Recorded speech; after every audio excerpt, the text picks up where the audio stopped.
Hello, Avatar fans, and welcome to the next episode of the Avatar Online podcast. This is going to be what did I just say? It feels like every 1 in 5 I mess up the intro, but we'll go on. Hello, Avatar fans, and welcome to the next episode of the Avatar Online podcast. This is going to be episode 249 of our regular shows, and we're recording this on the 6th of August 2022. This is the official podcast for the fan site avatarthelastairbender.online, and I'm going to be your main host, Morgan Airspeed Prime. Joining me on the podcast is Greg2B from the site. What's up, everyone? Excellent. So, on today's show, we'll be talking about a little bit of news. There's not too much, and then we'll be getting straight into our main topic for this episode, which is going to be our Dawn of Yangchen review, part 2. So, last week on the podcast, we reviewed the first third of the book. This time out, we're going to be reviewing that kind of middle third of the book, and then hopefully next week we will be reviewing the final third of the book. So with that out of the way, let's get into the news. So there really hasn't been too much news that's happened recently. The only stuff really that's come out is little bits and pieces about more casting information on the Netflix live action show. So what we have here is that we seemingly have our actor for Boomy. So that's Utkarsh Ambudkar. And there's some extra details about this, which is kind of interesting. He will be aged up for the physically demanding role. So I guess there's going to be some kind of fancy makeup going on here to turn this actor into Boomy. But it is nice to get confirmation. I think we knew Boomy was going to be in there, but we didn't know who the actor was. So that is nice. We'll just run through these first and then we'll talk about it. James C. Has been cast as the Cabbage Merchant. So that is the voice actor from the show, cast as the live action counterpart. So that is kind of cool. Rainbow Dickerson, I think we had mentioned before, was in the show, but we didn't know who she was playing. Now it is confirmed that she is playing Kaya, so Sokka and Katara's mother, so that's interesting. And then also we have that Joel Montgrand is going to be playing Hakoda, so that's interesting. More recently we found out that Arden Cho is going to be playing June, so I guess we're going to get June and probably Nyla in the show. And then, I think, again, we knew this actress was in the show, and I think most people have probably figured this one out, but I think it's finally confirmed now. Momona Tamada has been cast as Ty Lee. So, interesting stuff here. Obviously, a few of these things we knew about before. We knew that, say, like May and Ty Lee are going to be in the Season 1 stuff. I assume they won't be used that much. For me, probably the most significant thing here probably is that, one, I guess, Kaya is going to be involved, so I guess we're going to get some flashbacks brought up a little bit, which they sort of seem to be doing across the board. And then, I guess, confirmation that Boomy and June are going to be in here, so we're going to at least have some King of Omashu and some aspect of Bottle of the Water Tribe involved. But what are your thoughts on these actor announcements and what they mean for the live action show? Yeah, I mean, the roles and the parents and everything, that looks cool, the way that they've had them casted so far. I think it is interesting in terms of just where they might be taking the story, since that's like the main thing that everyone speculates based off of, the people that they have casted and how much possible role they might actually have in it, which, there's nothing to say that just because we have their casting now that they're going to be heavily involved in like Season 1, because I'm sure they're planning to do everything if everything goes well. So it should be intriguing to see how much involvement some of these characters that really didn't have that much of a role other than flashbacks and stuff like that in the first season here. I wonder if they're going to do more flashback type stuff, or if they're just going to like sort of speed run some of the season in order to get it all within the episodes they have. But other than that, it looks cool. Mm-hmm. Yeah, I'd say probably the June announcement's probably like the most interesting one, in that I could have absolutely seen them like completely skipping Bottle of the Water Tribe. It might still mean they don't have Bato anywhere here, and they might just have like June used somewhere else in some sort of a different kind of aspect. But I guess they're kind of realizing that they will probably need this character when they get to the like book 3 finale, so they might as well kind of do the involvement in book 1 to do have the setup there. But we'll see what happens. I think only other stuff here is, again, Avatar News mentioned, I think that they're doing some reshoots in September, which is all normal, and that I think we're expecting maybe news about this, the first like big, I suppose, proper news about it, and I think there's a Netflix event of some sort in September, so September looks like when we might get our first look at this in some way. So we're not too far away from maybe finding out what this is, because that's really where I am with this show right now. These actor announcements are like fine and all, but I'm not super into like following actors or anything like that. So I just want to see what this looks like and kind of go from there. But where are you at now as we're getting sort of ever closer to finding more out about the Netflix show? Yeah, I mean, I think I'm in the same place as you. It's just really just how is this going to work? You know, how does it feel with the trailer, and how does it feel when you actually see the story and stuff like that? Because the casting, everything, I mean, yeah, that can be easily messed up as we've seen it in the past, but it seems like that's not as much of an issue these days, or at least they're trying not to make it one. So it's really just how it's gonna look at the end, unless you're really into the actors and stuff like that. Mm-hmm. So that's that. And then the only other piece of news I hesitate to even call news, but I'll mention it here just because people have been talking about it. You might have seen this if you're more active in the fandom. People bringing up this Facebook post that was posted by the official Legend of Korra Facebook account. It is a background shot of Legend of Korra with the Aang statue and like Yue Bay. You see the mountains in the background. And their tagline for it is Republic City awaits a new Avatar. And this apparently got the fandom up in arms to a degree. Some people thinking that it might be a suggestion about like something happening. Some people taking it as a sign that like, oh no, they're moving on from Korra. They're gonna kill off Korra and do something. I definitely view this as just what the official accounts often do. They've been posting stuff like this throughout the years. This is just them posting a nice background shot and they have a tagline on it.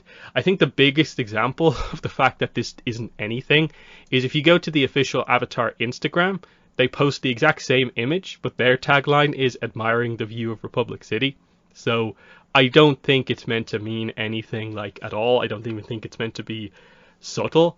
Because if it was teasing the next Avatar, I don't think you'd just show the shot of the Aang statue. I think you'd be showing like a Korra statue and maybe like a new Avatar after that.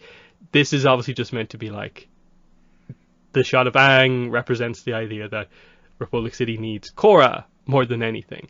But it's been interesting to see people being like shocked by this post and just highlighting how I think kind of in a way desperate for news we are. We want to know what's happening.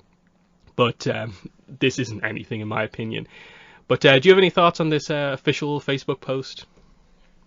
Yeah, I didn't even think too much of it because I saw this on Reddit a little while ago, and I was just, oh, that's interesting. They're just trying to keep engagement on their social media platforms, which is what you typically do on social media. But I guess it's just because of the timing and everything with, the fact that we do know the new stuff is coming out, that people are more, like you said, just people are looking more forward towards news along those lines. But yeah, it definitely has caused, I guess, some response. I mean, it's not like a huge response. I'm sure like I haven't seen any any websites post any like random articles, or at least not yet, or something along those lines, which usually is what gathers the most attention for things like this. And they didn't. I don't know if it was something for anything new, like it wouldn't just be on their social media; it would be on all of them, and even more than that. So I don't know. I didn't take too much into it. Indeed. But yeah, we'll move on to our main topic, and that is the Dawn of Yangchen review number 2. So I believe the chapters we're going to be covering here are chapters 17 to 27. So we where we wrapped up last time out, we had basically just formed our new kind of small team avatar. Kavik has become Yang Chen's companion, but there's still a sense that it's still a little bit sort of like business-like. She has more hired him to be an errand runner rather than necessarily like it being a super close friendship just yet, but we're maybe getting towards that there. So, we are basically starting off with a chapter called Making Ready, and we're going to end with a chapter that is called The Reckoning. So, I guess we'll just get straight into this and we can talk about some of the newly introduced characters as we go through. So, the chapter Making Ready is quite a fun one because while the previous chapter was called the Northern Air Temple, we didn't actually see it. Here, we do actually go to the Northern Air Temple. So they arrive there. Kavik, for instance, gets to meet Yangchen's bison and Nujian, and there's some fun stuff with that because it's obviously his first time getting up close and personal with a sky bison. He really likes flying, and Yangchen even kind of alludes to the idea that, like, if you're going to be my regular companion, you're going to have to learn how to fly him and fly him properly. And so that's something that really excites Kavik. We get some fun stuff when they're in the temple about, like, hey, Yangchen and being involved in the different temple airball rivalries, which is kind of cool, finally expanding on that a little bit. And then Kavik sort of brings up the kind of idea that Yangchen comes across very differently up here in the temple. She's much more like what he'd expect the Avatar to be up here versus who she is down there in, like, Bin-Er and what she needs to be. It's this comparison between up here you versus down there you. And she basically from here on explains where down there her came from. Why is she like that and not just the typical Avatar? Why does she do all this sort of, like, scheming and spying and stuff like that? Why is that even needed? And it's a really cool connection here. She basically brings up the events of the Rift comic, if you read that. We get an interesting reveal. That comic never named the town, the city, which is implied to be one of the up-and-coming big cities in the Earth Kingdom. But here we get the idea that it's named Tianhaishi. So that's cool just by itself. Lady Tianhai, the place is named Tianhaishi.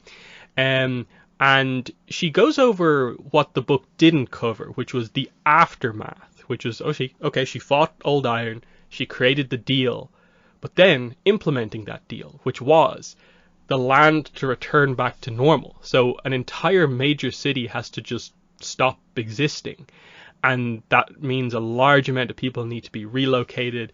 And she talks about this was where her idea, her concept of just doing everything that she can, being active, and doing whatever it takes to help, where it came from, and all the manipulations, in a way, tricks she had to play almost, to make sure everyone got relocated. But there was tragedy along the way. They had to get all the airbenders together to get the alms from all the places. They lost people here, but she made sure that pretty much everyone got relocated in the end. And this is effectively the birth of this style of Yangchen, in a way, why she is the way she is, and that this was the only way she could make stuff happen after that. So I suppose we'll just stop it there because this is quite a long chapter, but what are your thoughts on this opening section of this chapter? Yeah, this was a really good way of really getting into, I guess, the real core of Yang Chen's character. Any sort of backstory really helps with that. But this one, explaining it to Kavik in this sort of way really broke down sort of the mentality that Yang Chen has had to adopt, that has to be, from as far as we can understand it, rather unique compared to past avatars, or at least as much as we understand or she understands through her connection with her past lives here. But it really does go to show that in this sort of extreme case here of, having to relocate an entire, major city, it's really quite a huge endeavor, and this is really the point where she had to make all the deals that she thought she might not have to use any sort of leverage that she might have gained, or just through her being the Avatar, in order to help these people out in the best way possible. Like, she mentioned, like, having to, like, imply about, like, the spirits, causing maybe potential issues with different places in order for her to get, people relocated. And, there's a whole bunch of different situations that she had to deal with. And, this seems like this is still rather recent.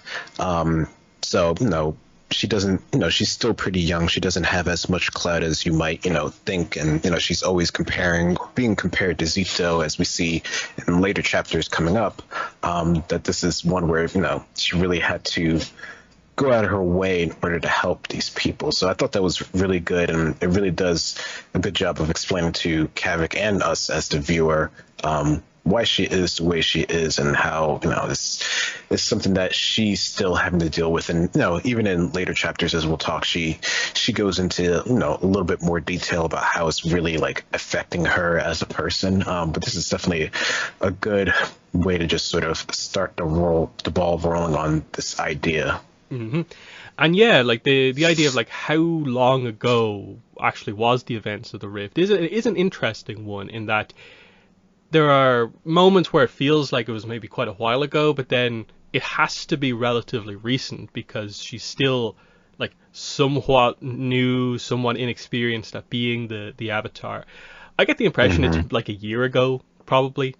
That was her first mission, probably like at 16. She's 17 here, so it's like a year, maybe a year and a half ago, because they covered the idea that like enough time has passed that people have sort of forgotten the exact details and think that it was more of a natural disaster rather than the actual spirit attack that it was. But what are your thoughts on the timing on this? Yeah, no, that is particularly something to keep in mind, because it feels very recent. I mean, the fact that people can talk, so casually about it, especially as I think that comes up in like a chapter or two, speaks to like how like it's not any older than the current, whole Shanks system or anything like that. Like, it's all during the same lifetime, so it's pretty recent in everyone's memory, even if the details have been misconstrued, which I think some of that seems to be more done on like purpose rather than like just because it's like differences or a distance from where it actually happened. So no, it definitely feels like it's very recent that everyone can just sort of call it out, which, I mean, it seems like it would be something, I mean, well, clearly we have stories of it even in like current day Avatar times to some degree, even though a lot of it's been lost to history. So, it's an important event regardless, but this definitely feels like it's pretty current. So I think your timing of like a year and a half, I mean, depending on like, and I wonder if we could coincide it with like when she sort of like got Boma as like a guardian, because they seem to be fairly like, comfortable with each other at that point. So I wonder if there's some way we could tell based off of that. But yeah, it does seem like it's relatively recent.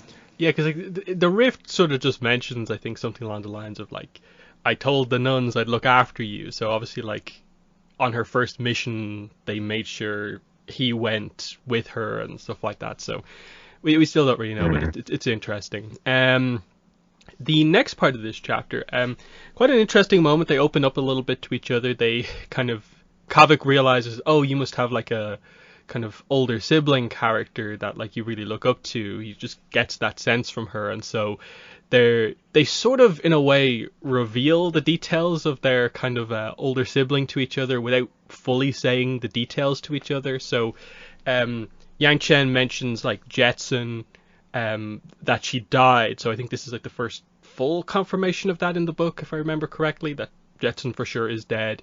And then Kavik mentions he has someone similar. He doesn't say Kalyan by name, and he doesn't say it's his brother, just that it was an older errand runner that he looked up to who, got out before he did. So the emotion is still got across, but he's not saying the full truth.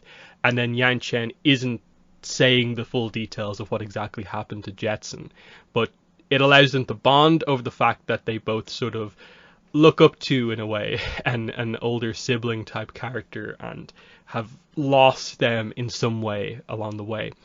And we basically just get the idea. They talk. They both want to help things. Kavik, of course, we saw help to heal the woman last time out. He wants to be involved in this sort of things, and so Yangchen notes that like every time they talk to each other like this, she grows to trust him more and more. At this point, Pick and Pack arrive, her lemurs. They kind of harass Kavik. There's a fun scene where he like throws them off the side of the temple, but then he reveals that he didn't actually know that they were flying, so Yangchen gets a little bit annoyed at him for this, but it's sort of played as like a bit of humor. something will happen because of this. And then we end with like they obviously go to bed after this, but at night Kavik wakes up and finds Yang Chen out on the airball field, and he thinks that she's just sort of practicing because of the airball rivalry, but he sort of sees that there's actually more sort of like anger in her bending techniques, and that it's her getting her frustrations out about what she kind of is and isn't able to do, I suppose, in this case, having seen how many people were like injured trying to get out of Bin and her not quite being able to help as quickly as possible. And to him, he views this as kind of a thing that he can connect onto, that she cares, she just doesn't show it around other people to show that she's still in control. So very character driven chapter here. This is one of the key ones in terms of their relationship being really impactful, and I think they just did a good job with this chapter of having little bits and pieces of like airbender culture be sort of pointed out, while also focusing on just these two need to interact in a more sort of emotional sense. So I really like this, with also that acknowledgement that Kavik still kind of lies a little bit. You know, Yang Chen doesn't know about Kalyan yet still.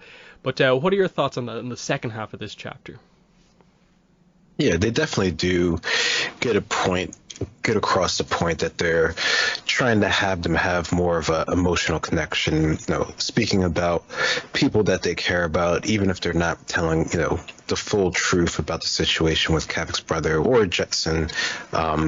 It speaks a lot to where they can potentially develop, just, in terms of their general relationship with each other, and the fact that Kavik is able to sort of see, he's able to understand and see sort of a hidden side of Yang Chen in terms of her, letting out her frustrations, which of course comes into play later on as well.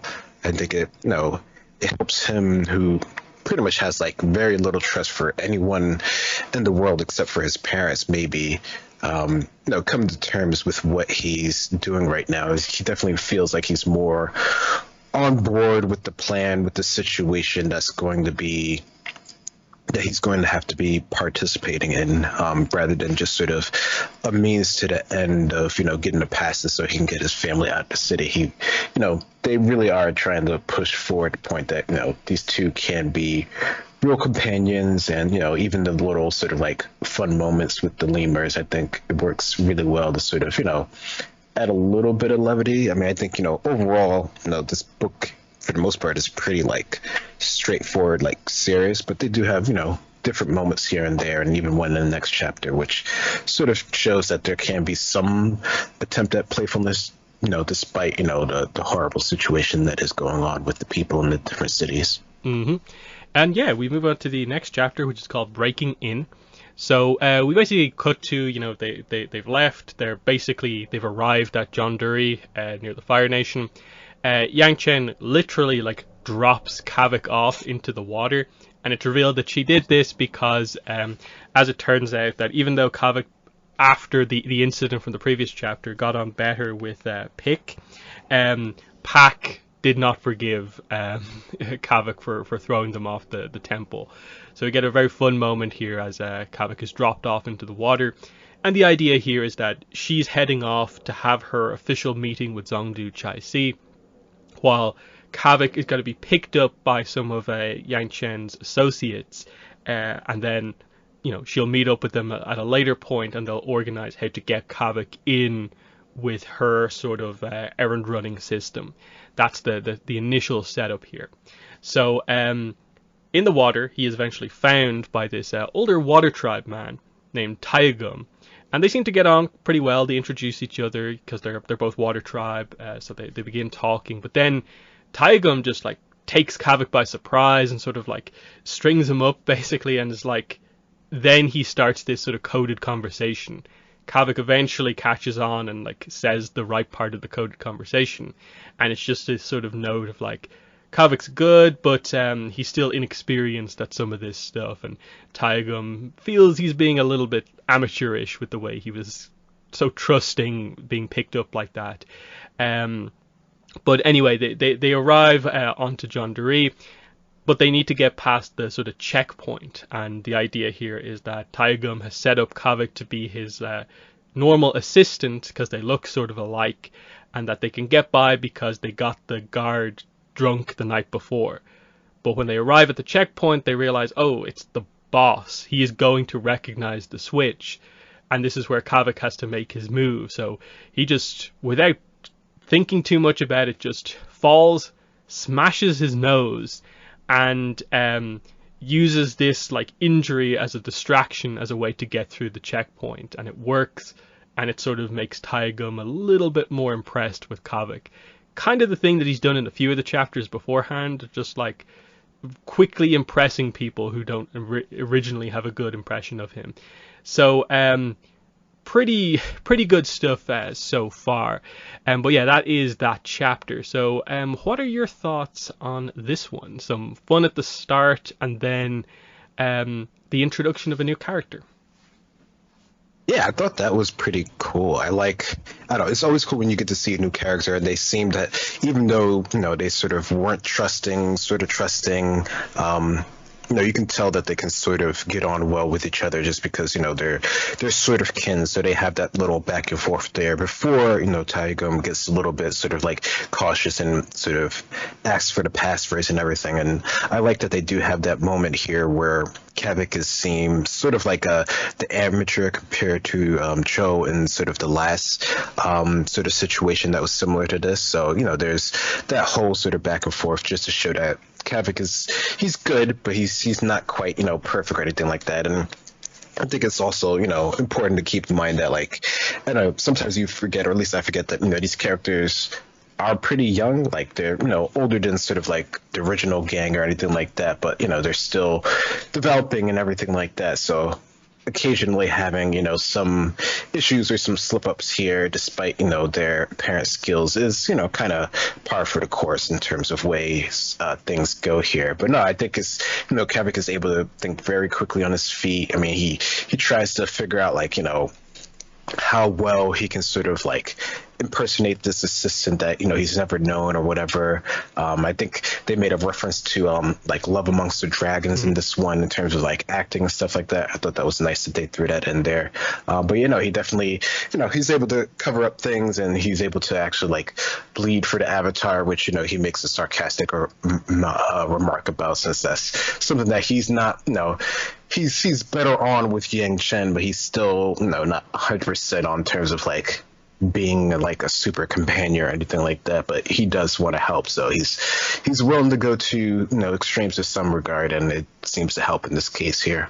Yeah, that's a big thing with Kavik that you get, is that he acts like this is all like a bit of a drag for him to be involved with, like he's just doing this to get his reward from Yangchen, but he puts in like 110%. He does like more than Yangchen would probably expect of him in most of these situations. You see that when these situations happen, he's like, well, if I have to, I'll just break my nose here, and we'll see other bits like that as we go on. So it's pretty interesting. One thing when I was doing my like chapter analysis videos, I was trying to figure out, like, do they ever like properly reveal which tribe Taegum is from? He says he's from the Orca Islands, but I don't think we actually know where the Orca Islands are, so that doesn't really tell us. But we can maybe discuss that more as we kind of go on. I think it is noted in that chapter that like Kavik finds Taegum's waterbending style to be different from his own, so that might suggest the northern southern style. But we'll get to some of the confusion, I suppose, that comes from that in the next chapter, which the next chapter is called A Place to Lay One's Head. So what happens here is that Kavik is brought to the Water Tribe Inn by Taegum, where Taegum introduces Kavik to Akudan, who is revealed in the chapter to be from the Southern Water Tribe. He's described as being this giant of a man. He only has one arm, I don't think he is a bender based on what they say about him, but he's obviously huge and very, very strong. It's his inn, as far as we're aware. And Kavik almost like Akudan like resets his nose, like they're aware of the injury. He sleeps for a little bit, but when he wakes up, he immediately tries to talk to them, and we see a few moments like this with Kavik of just him trying to be nice to people, but just in the business, a lot of people don't want to engage in conversation, so they're kind of like, what are you doing? Like, stop trying to like pry into our lives. And there's a whole section here where he tries to like figure out their origins. Like he mentions, are you two like former Northern Guard, Thin Claws perhaps? And he even goes into some crazy detail about how like the Northern Chief's lineage has like one notable ancestor born with one arm, a legendary whaler. And it kind of feels like, is any of this like relevant or not? Ultimately, it's like, I don't think so, but it's an interesting point. They do eventually get around to saying what their actual sort of like origins are. There's a little bit of a back and forth about the idea that they support Yangchen because of what she did for them. Like she helped them so much that they just have an amazing respect and a loyalty that will always be there for her. Whereas Kavik is still talking about he's here because of this deal that they have, and they view it as like him not being fully invested in the mission as such. So the truth that comes out here is that actually Taigum and Akudan were like involved fairly centrally in the Platinum affair. Not because they were like important people, but they were transporting the Water Tribe Platinum to General Nong. And then they got caught up in like the attack that happened at Lamapaka's crossing. So they basically got the Platinum stolen from them, held prisoner until Yangchen made sure that they got out as basically just being like the messengers who got captured in the middle of all of this. And that's why they greatly respect her. The thing that finally gets sort of them to be a little bit more nice to Kavik is that he soon realizes that like, oh, hey, like, did she attend your wedding? Like he realizes these two are actually married to each other, and he notices that they have like betrothal armbands on, and this finally gets them to open up a little bit more about the whole idea of like Akudan has like a bunch of stuff on his because Taigum struggled to make the kind of stone at the center of it and stuff like that. So they finally get on kind of better terms, and then we end with sort of a, okay, they're good with each other now, when Kavik points out that like, okay, if I'm the amateur, why haven't either of you two talked about the idea that you are now going to need to break your actual assistant's nose to match the fact that I broke mine? And they're like, oh, I guess I'll do it, and they start to like laugh about it. So very fun chapter. Probably the best one for these two new characters. Obviously some representation here, in that we don't have that many like male relationships in Avatar for the most part, so we get that here, and it's sort of interesting because it's between Water Tribe people as well. Obviously there's some confusion we can get into about the tradition of the betrothal necklace / armband and which tribe it belongs to, where are these two from. But I really like this chapter in terms of like, again, Kavik slowly ingratiating himself to these people. But what are your thoughts on this chapter? Yeah, he definitely seems to have that ability to sort of get on with people after a bit, and after he sort of like figures out where their, I guess, point of view of things is, because he can see that they're, pretty immediately, if it wasn't apparent from being strung up in the boat, that, they're not necessarily, 100% trusting, which, considering what they're trying to do, like, it kind of makes, like, 100% sense that, they would be a bit sort of leery of this new young kid that's up and about and helping the Avatar that came from somewhere else. Like, I wonder, really how much they would know about him from Yangchen, considering, like where they were previously in the distances and everyone being scared to send messenger hawks in fear of them coming down and stuff like this. So it kind of makes sense that they would be, a bit sort of leery in this regard. But no, I like how, Kavik's able to like either like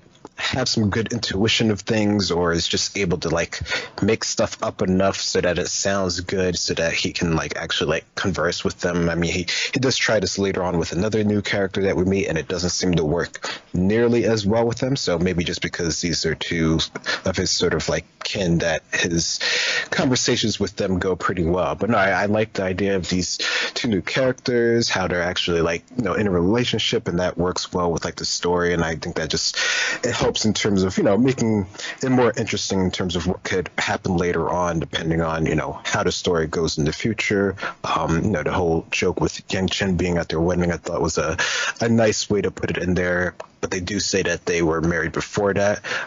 So that's kind of cool just to see that they were pretty, I guess, sort of high-ranking messengers, I guess you could say, in a way, if they were involved in the whole Platinum Affair, which makes sense since Yangchen does mention that they are a bit on the older side of things, but clearly not like that old or anything like that, but just, you know, old enough that they stand out, which, you know, just is why they can't quite help as much in this situation, which is why they brought Kavik in, of course. But no, I think this chapter does a pretty good job of introducing them and sort of setting the stage for their personalities, so that we can see how they can be involved in later on. I think, you know, we don't get super amounts of them in, you know, this book per se, but I could see them having pretty important roles later on, since they're, you know, more, I guess, sort of the earlier Avatar companions, and ones that are definitely very invested in helping Yang Chen with everything that's going on. So they're definitely true believers of being the Avatar's companions compared to Kavik, at least. Yeah, these two are more positioned as sort of like your sort of like Kirima Wongs of this book, where like they're not the most notable members of the overall group, but like they're there. You like them.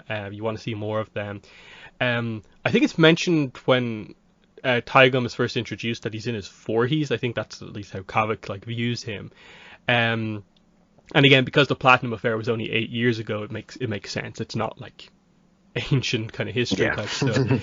The only thing, of course, is that like this led to some confusion, I think, with some people about the whole like, wait, does it make sense that they're married and that they have this betrothal necklace thing going on? Because this is where I suppose people have sort of like misinterpreted some information that we have, and that is that if either of these are from the Northern Water Tribe, like say we assume Taigum is from the Northern Water Tribe, and that's the whole reason they exchange betrothal armbands, then people were thinking that, oh, they're very traditional up in the north, so aren't they against same-sex relationships? When everything we know of points to the idea that, like, actually, surprisingly, there is no issue. Because it's Turf Wars where we get our information on this from, where it's just stated of, like, the Water Tribe in general, that it's, like, your personal life is your personal life, you know, like, keep it to yourself to a certain degree, like no one will disown you, but you know, don't make a big deal about it type thing. So it's not that it's like particularly like frowned upon or that it's illegal or anything like that. So I guess it makes sense that, okay, yeah, they were allowed to get married, that's no problem. That's not really one of the traditions of the north. But the maybe slight issue is that if they are both from the south, then why the betrothal armband necklace thing? Maybe it speaks to the idea that in this era the tribes seem somewhat together, because, you know, it's somewhat telling that the High Chief of the North would send even one Southerner on the big mission in the middle of this big incident. So there's a bunch of stuff going on here. I think it mostly works. I do wish FCE had just been clearer about, like, Taigum is from the north or south, rather than giving all the sort of like, this is the information Kavik thinks is correct about them, even though most of it isn't correct. But what were your thoughts on some of that stuff about how does this relationship fit with sort of what we know culturally about, say, like the Northern Water Tribe in particular? Yeah. I don't think that really, I thought about that as much in terms of it being like completely disavowed, because I don't know, like you said, we know that they do have those type of relationships, and it hasn't been like, it's not like, you know, like the Fire Nation where it was fine, but then as soon as, you know, everyone came into power and everything with the war, that he made it like shunned essentially or anything like that. So it didn't. I mean, if they're, if one's from the north, one's from the south, then, maybe the one from the south was in the north at the time and he was already like a high ranking, since it seems like, despite, their relationship, they seem to be, fairly well put off in, the military or the political structure of, the northern or southern water tribe at that point. If they were involved in transporting, this platinum, which I'm sure they weren't the only ones involved with it, but it seemed like they were like, the top two, doing this. So clearly, I'm sure someone already knew of their relationship and it didn't seem to cause any issues. Otherwise, they wouldn't be doing this. So it didn't stand out to me particularly as something that would cause a huge fuss as far as that goes. So that seemed okay to me in terms of how they're planning things. And yeah, it definitely seems overall that, at least in this era, the North and the South, it doesn't feel like there's as much strife or there's as much separation, other than, the fact that they're on separate sides of the world, of course. So that, they could potentially be working together. Like they don't make it a point, which I don't know, maybe this could be omission, maybe not, that, like the South had a different plan in terms of supporting the sides during this most recent incident with the Platinum Affair. So like, it seemed like that was all on par. Either because just the North and South were considered one at this time, or the South just went along with the North.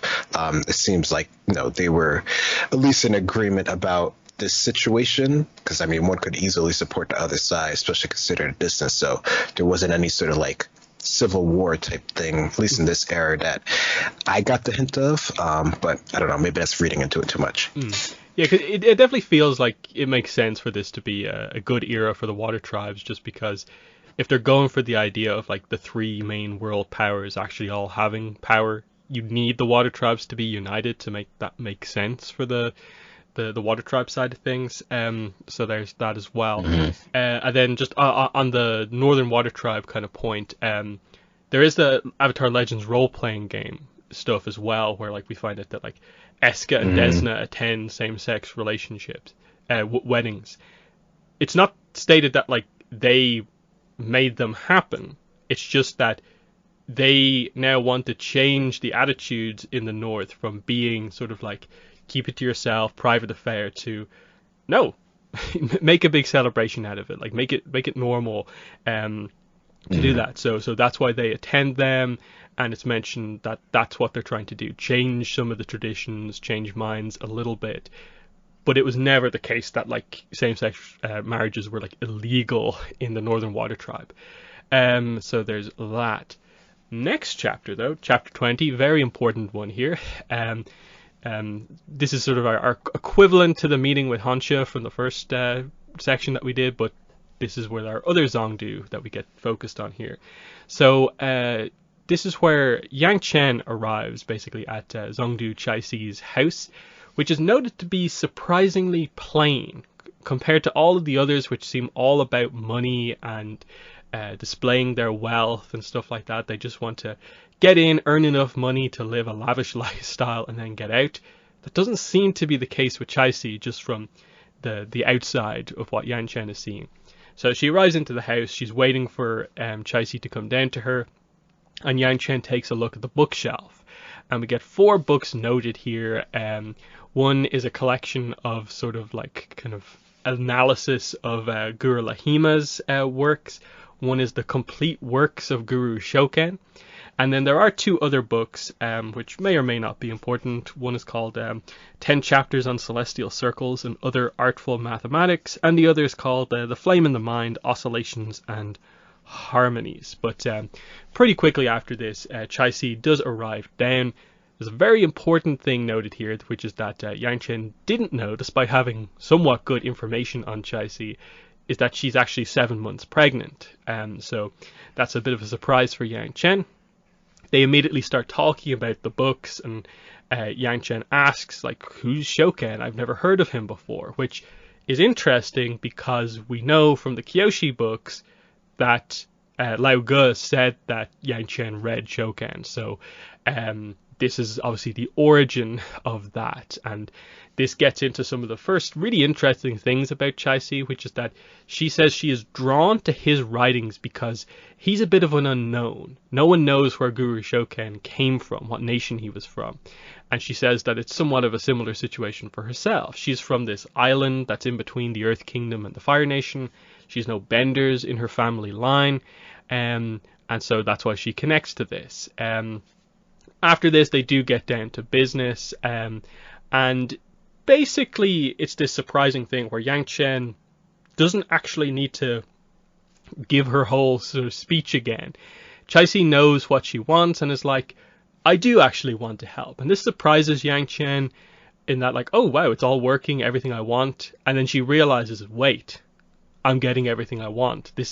It never goes this smoothly. And she sort of figures that, oh, I'm just being sort of like handled here. I'm just being pushed off. That she's basically saying these changes will take so long to implement.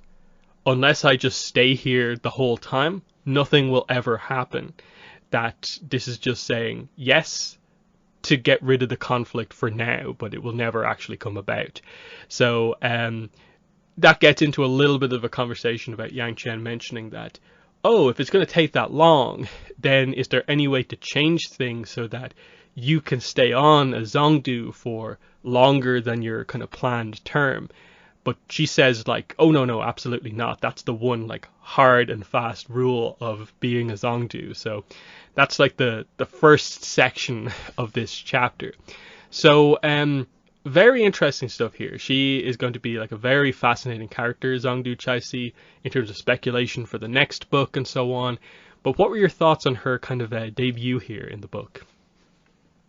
Yeah, you definitely get a different feel from her as a Zongdu compared to Henshe in the previous city of Ben-Er. You definitely can understand that she's very more the sort of like intellectual type of leader compared to one that's more sort of like, say, forceful or business oriented, although you do get across pretty quickly that she is very business oriented and numbers and everything, as well as, you know, you would expect someone who basically runs a city that's based around commerce and business.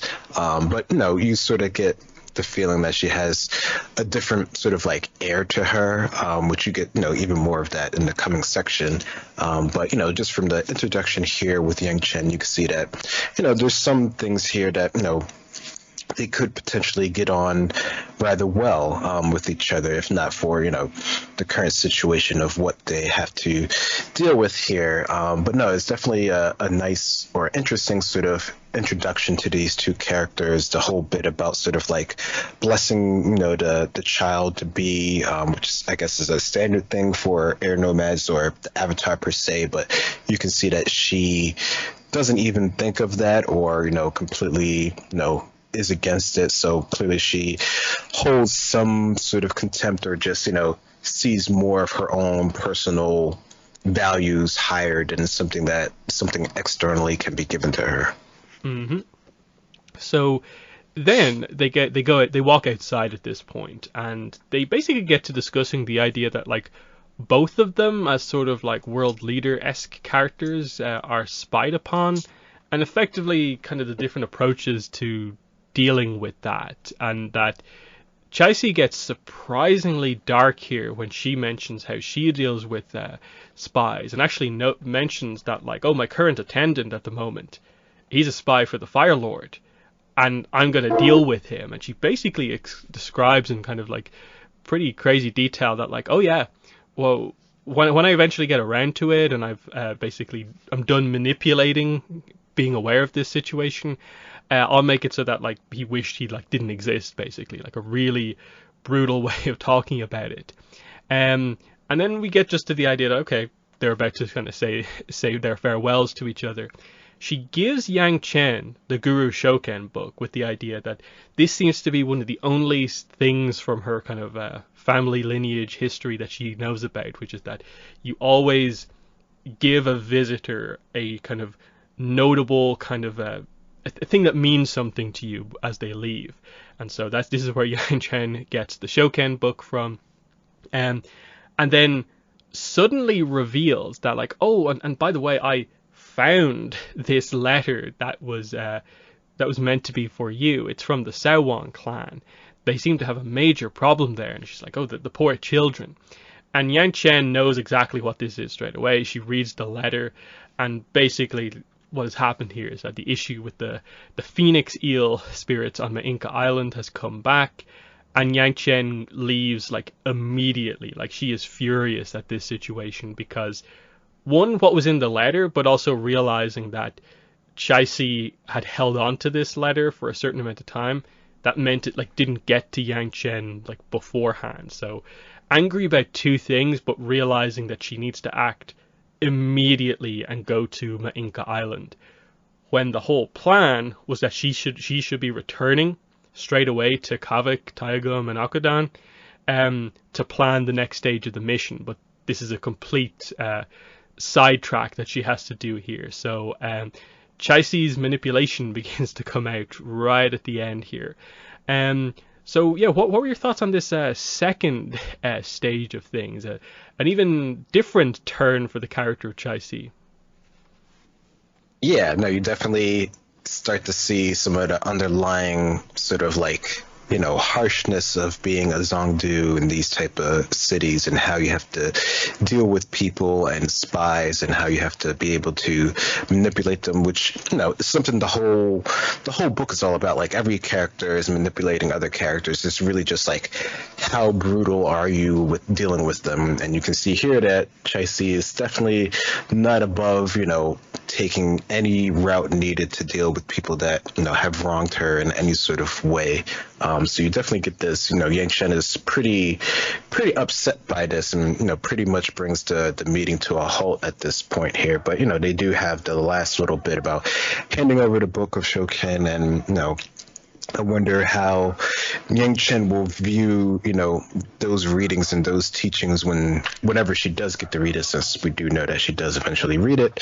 But the whole idea with like the message, and it's funny because we just, you know, they mentioned like messenger hawks, and, you know, the city just don't tend to work out very well. And here you can see it come to play right in the forefront that, you know, this was most likely intercepted directly and held for a specific reason here. And unfortunately, Yangchen, you know, has to deal with the situation because she knows what's going on with this one, and it's something that unfortunately needs her attention more than what she was currently going to do in the city, which of course is why Chai-Si brought it up, because it's going to derail whatever, you know, Yangchen had to do. And I can't remember if they mentioned, you know, if she already knew about the spies that come up later on at this point, but, you know, she clearly knows that Yangchen is here for some alternative motive, regardless of how much general information she knows. Mm-hmm.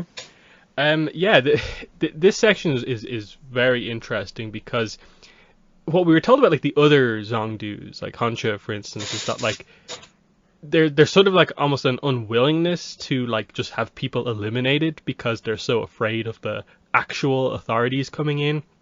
Whereas Chai-Si seems like she doesn't really have that much of a problem with doing it, because she seems to have so much control that she can kind of limit what information gets in and out. And that's what's really kind of brought to the surface here, is that she's like paranoid to like a pretty kind of crazy degree. And that's why like messenger hawks don't really get in and out. She doesn't tend to communicate that much using them, and she keeps track of what anyone basically is saying in or around her city. So it's a fascinating one, because I think you already get the sense here, but it gets brought up much later in the book, the idea that she's very quick to say that, like, no, I just want to do my quick job and get out. And I think she even touches her stomach at that point, you know, highlighting that, like, in a way, I want to get out and just, you know, have my family afterwards. But it's then immediately apparent that she, of all of the Zongdus, feels like she's the one who most wants to keep this going for quite a while, in that she already has, like, the control that would almost make the place independent just the way it is right now. So she's definitely not saying everything, and that intrigue makes her so fascinating as a character. And yeah, this moves us on to the next chapter here, which is called The Gamble. So we cut back to Kavik here, and it's basically just him, Akudan, and Taigum deciding that are we just going to wait for Yang Chen to return, or should we actually do something? It's been like a couple of days at this point. What are we actually going to do? So they decide, okay, we probably have to move now because there's a good opportunity tonight to get you in to to become like a new errand runner for Chaisi. And this is where they really get across the idea that there is no such thing in Jandari as an independent errand runner.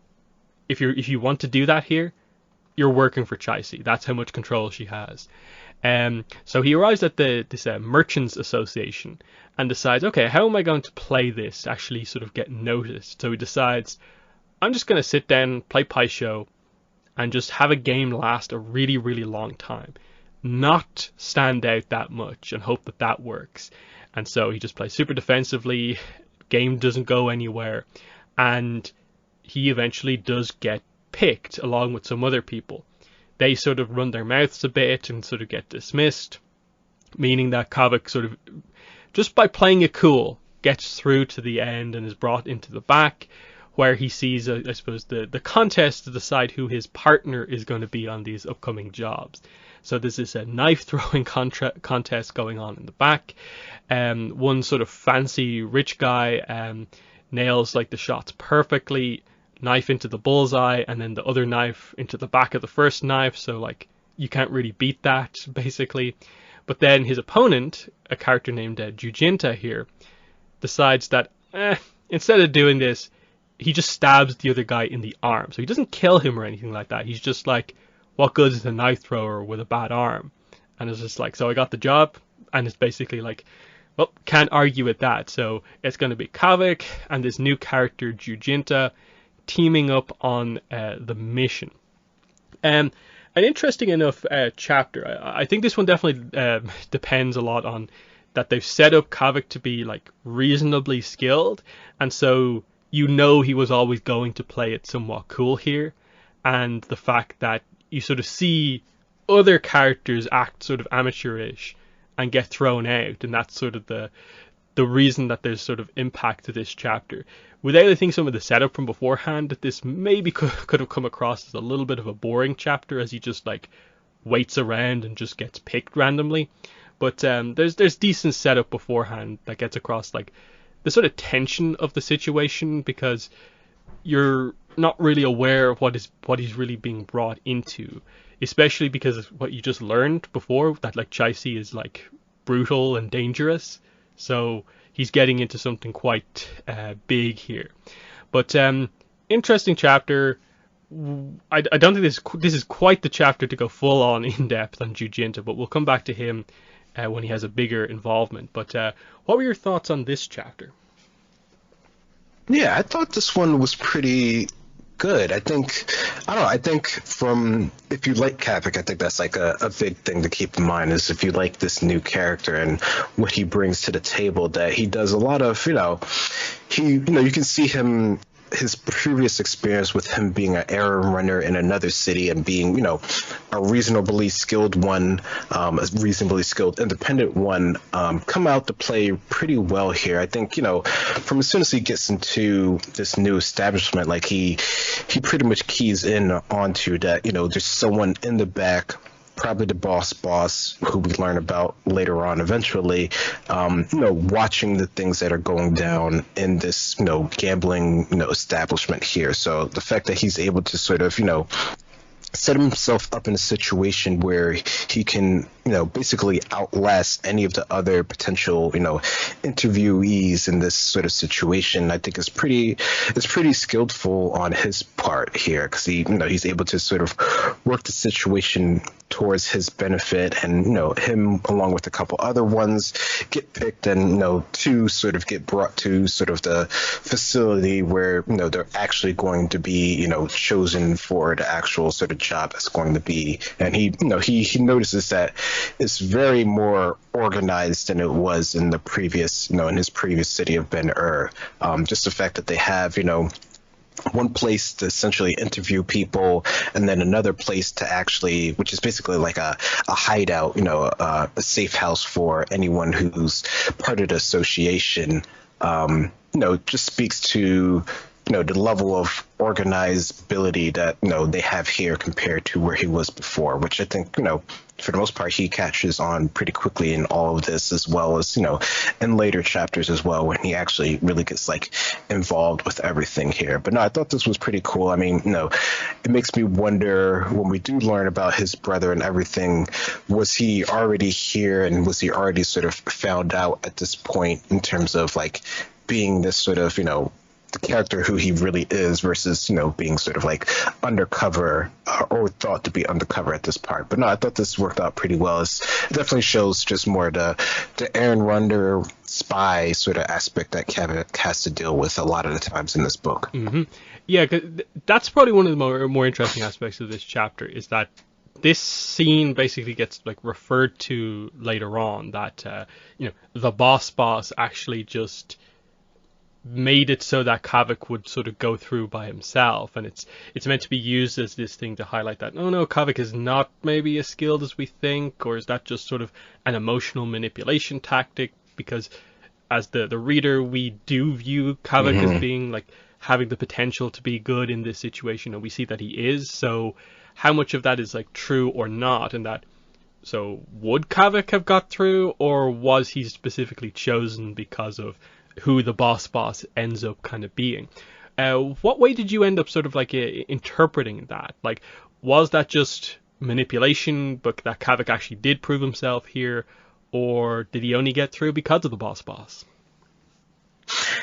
That's a good point. I mean, I don't know. It seems like they try to do this at like every time where we have like these specific doubts that you're saying, is like they always make mention that, yeah, you're good, but you're just not that good. So I mean, it really does make me wonder, at what scaling is his good compared to everyone else, because it seems like everyone else is just better than him. But if he's just a little bit worse than everyone else who's really good, then he's still really good at that point, right? Like, he's not like unskilled by any means. And even the other person who did get on the skiff with him eventually, he was good too. He just couldn't keep his mouth quiet, which is why he eventually got sent away, right? So I don't know, it definitely does feel like a lot of things are set up looking at it in retrospect, but I would still say he's still pretty skilled overall. Like, he had to get to this situation in the first part. Like, I don't think he would have got noticed from Ben-Hur if he didn't have reasonable skill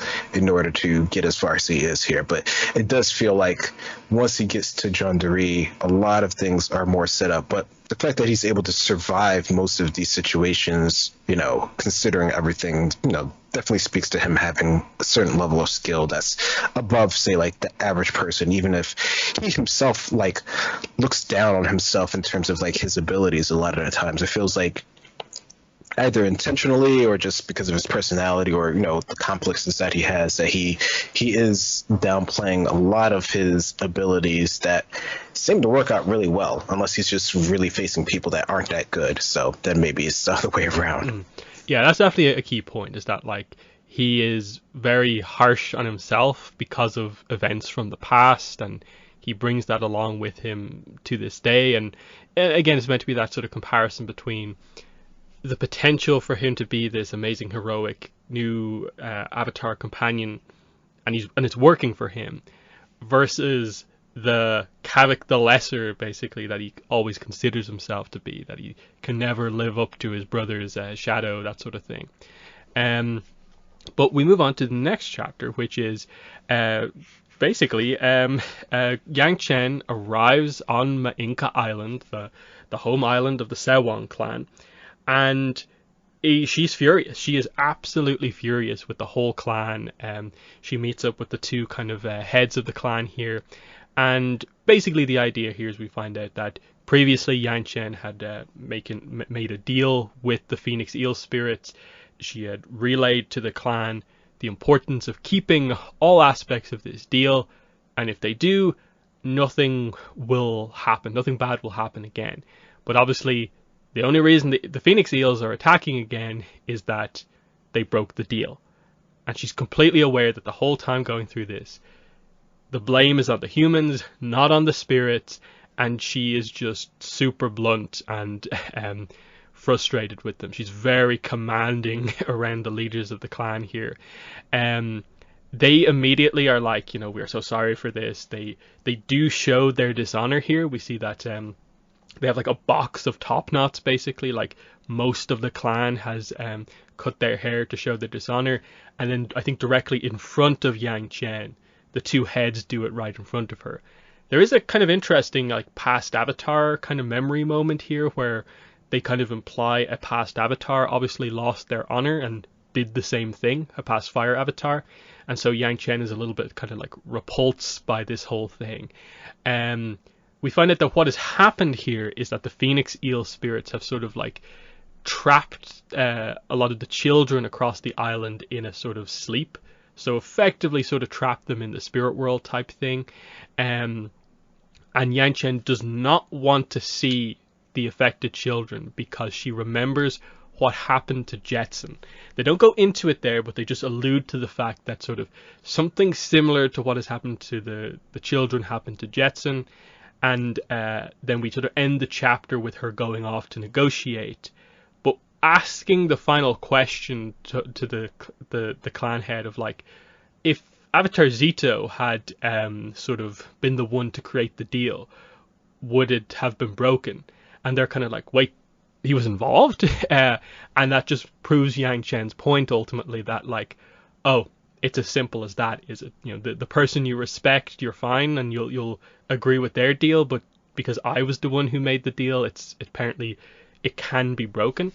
And there's a whole section like in the middle of the chapter where Yang Chen goes through the idea of like the clan's kind of thought process about why they felt they could break the deal and justify in a way breaking the deal, that like, we only slightly broke it, and that sort of thing. So I like seeing this side of Yang Chen because she puts so much time and effort into making things happen, and she usually succeeds.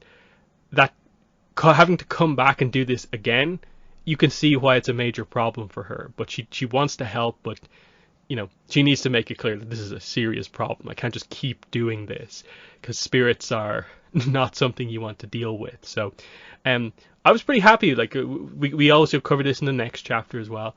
I like this little kind of detour here in the middle of the plot because it shows us this other side of the character and very much connects to the Kyoshi novel Yang Chen content that we have. But what are your thoughts on this first Ma'inka Island chapter?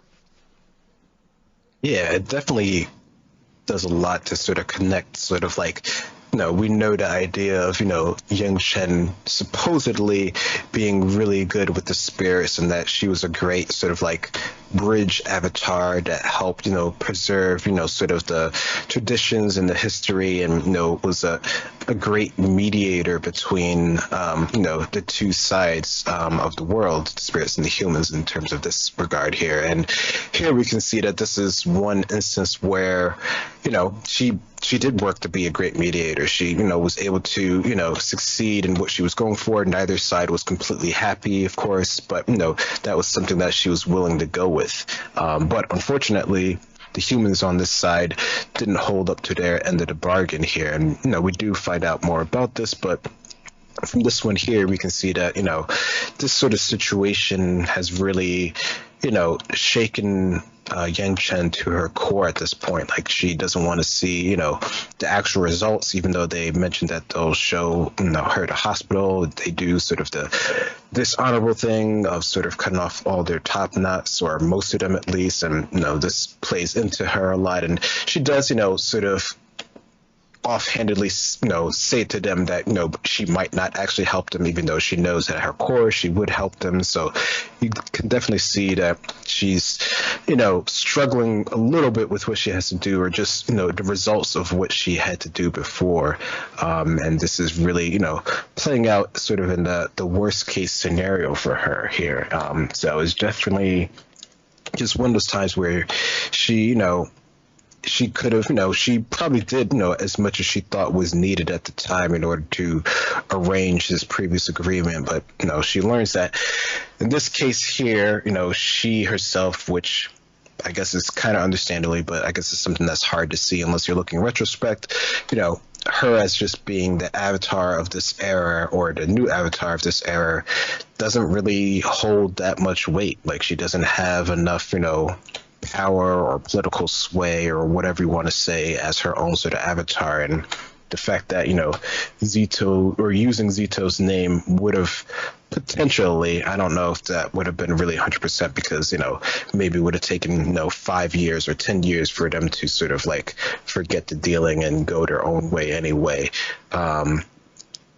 In terms of like, making this right or, holding this bargain here. But she definitely sees that might have been the way to go in this sort of case here, which I guess, Fire Nation nobles, that kind of seems like that might have been the way to do it. But, everything looks better when you're looking at it from behind or from the past. Mm-hmm.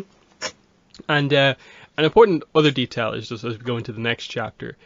She was told by the two clan heads that the reason they broke the deal, which was effectively like a territory thing, the Phoenix Eels live in the kind of cenote, kind of like underground sort of cavern sort of area. It's basically that you're not allowed to use the land in the area immediately around that, but they are like, the crops weren't great, we needed to plant every possible bit of land we possibly could. So they're trying to present the idea that like it was a reasonable thing to do to help the people. But as we go into the next chapter, the dispute here, she arrives at this location and finds out that she was blatantly lied to, or she does sort of say that either the clan heads were lied to about what actually was done on the land or something like that, but that a full-on excavation was going on. There's basically like machinery, drills and stuff like that there, that this was not just planting a few extra crops or something like that. No, they were like mining basically here. So in a spirit sort of sense, kind of destroying the environment to a certain degree. But she arrives at the area. We see that the Phoenix Eel spirits are nearly dark. It's not described that they're like completely dark spirits, but they're tainted by darkness effectively. And she realizes more clearly than ever that spirits are different than humans. Humans can always try to explain away like breaches of promises and there's nuance there, but to the spirits it's like, no, this deal was made, this deal was broken, it doesn't matter how it was broken, it was broken, and because of that they are slighted, and there's only one way to remove that or change the situation. There's no explaining away what happened here. So whatever deal comes about, if she's even allowed to kind of negotiate again, is going to be harsher than it was before. And that's what's really gotten across here. So she tries to argue the idea that, like, old iron listened to me before and we were able to come to a conclusion. But they're like, no, we are not old iron. Like we do not like act the same way he does. It's a very interesting kind of idea. They say like, we are not old iron, we do not love, we do not relent. So kind of presenting this idea that like old iron, who came across not particularly reasonable, was able to sort of to be negotiated with because he cared for Lady Tianhai out of love basically. But we see here they don't relent, and they effectively want kind of blood. They want the clan to be humiliated is what they want. And they do punish Yangchen for saying this about old iron and the comparison by showing her a vision through Jetson's eyes. Jetson trapped in the spirit world, basically all but confirmed the fog of lost souls and what she is seeing. And this obviously like greatly upsets, but also surprisingly, I suppose, gives Yangchen a little bit of hope. It's a weird one because she finally gets evidence, I suppose, about what has happened to Jetson. But she realizes with this that this is kind of what has to happen. That's the punishment they gave Yangchen. So she has to help them come up with basically new terms to the deal that will punish the clan. So it's this kind of like dark moment where she has to work with a dark spirit to just come up with the worst punishments imaginable. We then cut back to her basically arriving back at the clan heads, and the core of the deal is that they can't grow their hair back for 50 years. This immediately shocks them all of like, what, we have to be dishonored for like an entire generation. This is huge, but she points out that to the spirits, you being dishonored for like a couple of months or a year where your hair grows back is not enough, but that there are also these other things that they have to do, like they won't be allowed to attend certain ceremonies, and they get across the idea that this will put the clan back to the bottom of the queue. They're relatively high up at the moment, but this will drop them to being one of the least respected clans. That's how bad this will be. And they're like, they kind of accuse Yang Chen, you ruined us with this deal. But she points out that, like, I didn't do anything. I've saved you here.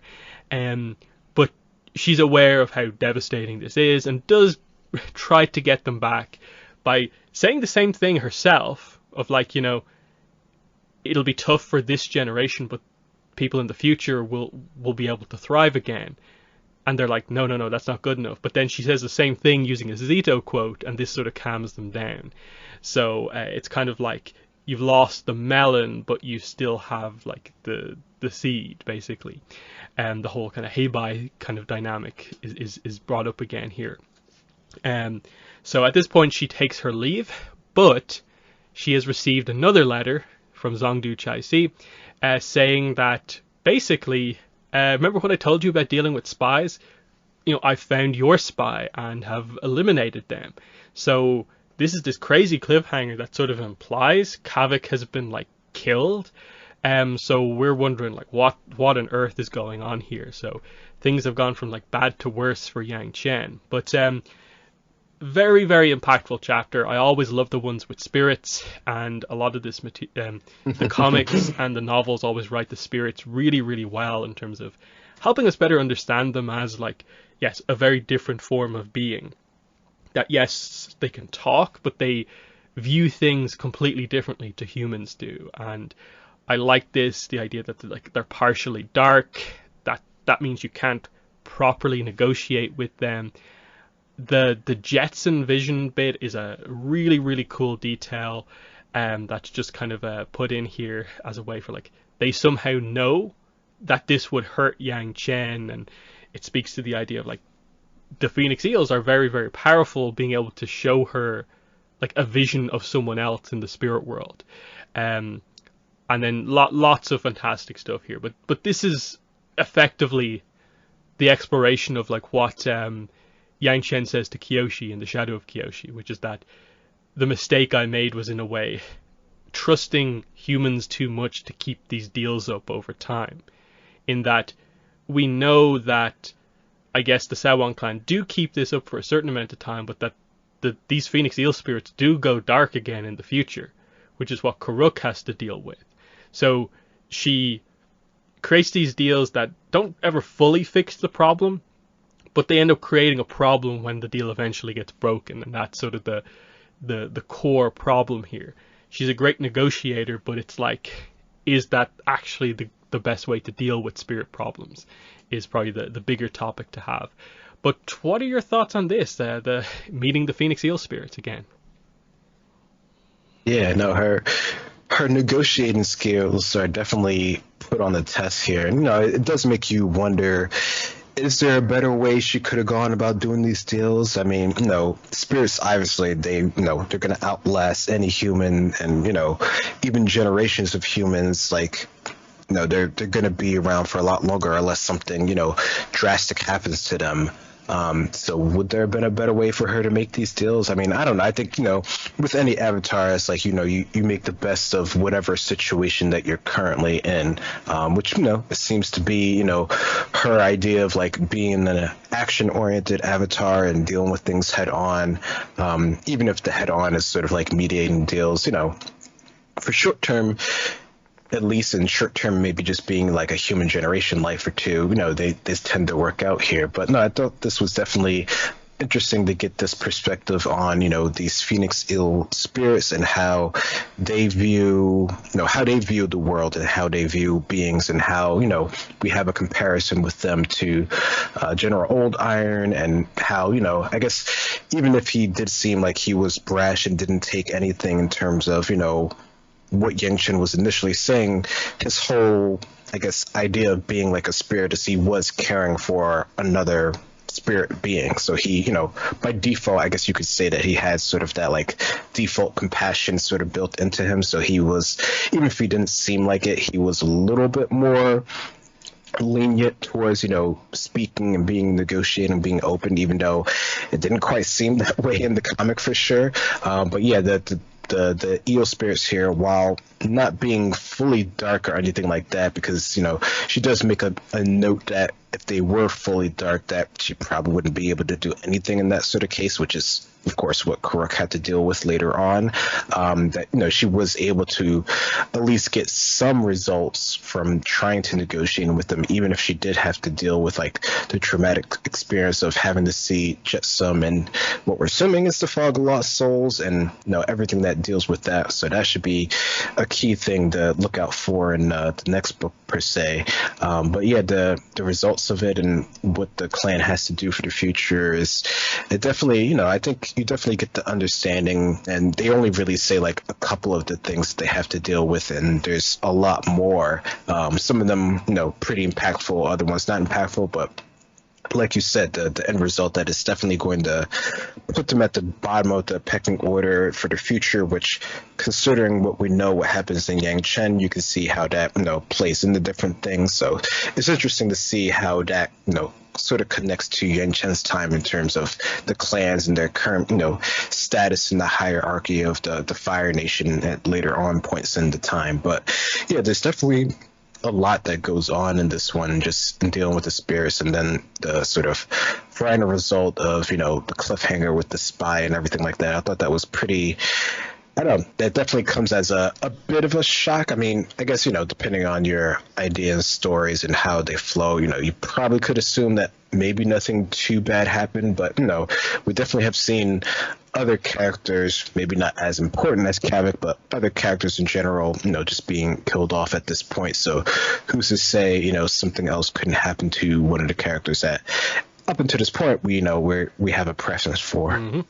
And yeah, this is an important chapter. This is definitely connecting the two series of books together here, because the Fire Nation politics stuff that we get in Shadow of Kyoshi basically introduces to the idea that Fire Lord Cheryu was in a relationship with Lady Huazo of the Sewon clan, but her clan was in a very low position back then, so politically that match was not like wanted at all, and obviously it implies that they are that low as a result of basically this incident, the continuation of this incident here, mm-hmm.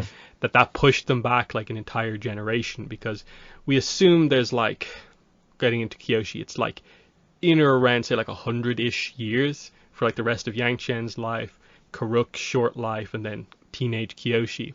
That 50 years they struggle before they can, I suppose, start to build again, and then the slow sort of like building, maybe making some mistakes, angering the spirits, and then beginning to build up again, because obviously it's implied that Huazo, after this incident, begins to build the clan back up to the point where it is now nearly as powerful as like the Kyoso clan. So that is some interesting stuff, just connecting the generations, and it works well to build that. The other point I want to make here about this is just in a way, Yangchen feels that this is her mistake, how she dealt with the spirits here, and the question is obviously, how should she have done it? I think the correct approach is kind of what Korra decides to do in book 2, but basically the Unalaq opinion, which is that spirits and humans aren't meant to be kept separate, they're meant to be together. So rather than creating deals to basically create like a boundary between them, that like each side gets punished if they like breach that agreement or barrier, maybe Yangchen should have tried to create a situation where they work together, not like keep them away from the area, but sort of allow it almost so that, hey, like you can go into the area where the Phoenix Eel spirits are, but they're allowed to come into your area. And once you respect them, and then once the Phoenix Eels, because the chapters describe that what the Phoenix Eels did in the first place that Yangchen responded to was more of just create like a little bit of chaos. They weren't really like doing too much. I think they imply like they cut the heads off animals. I think they say at one point. So that's a little bit like questionable, but otherwise like they weren't like harming people as such. So if there was just some minor rules, but ultimately like work together, that seems to be where they're going, and that's obviously where they're going with Korra at the moment. With the idea seemingly being that Korra has made a big decision trying to do that, and it will hopefully work in her favor to make her a very like legendary avatar. But of course, in a way, because Yang Chen wants to be so active and like resolve it like almost immediately, that's maybe the flaw, is that she doesn't want to give it time, and there's no way to create immediate peace.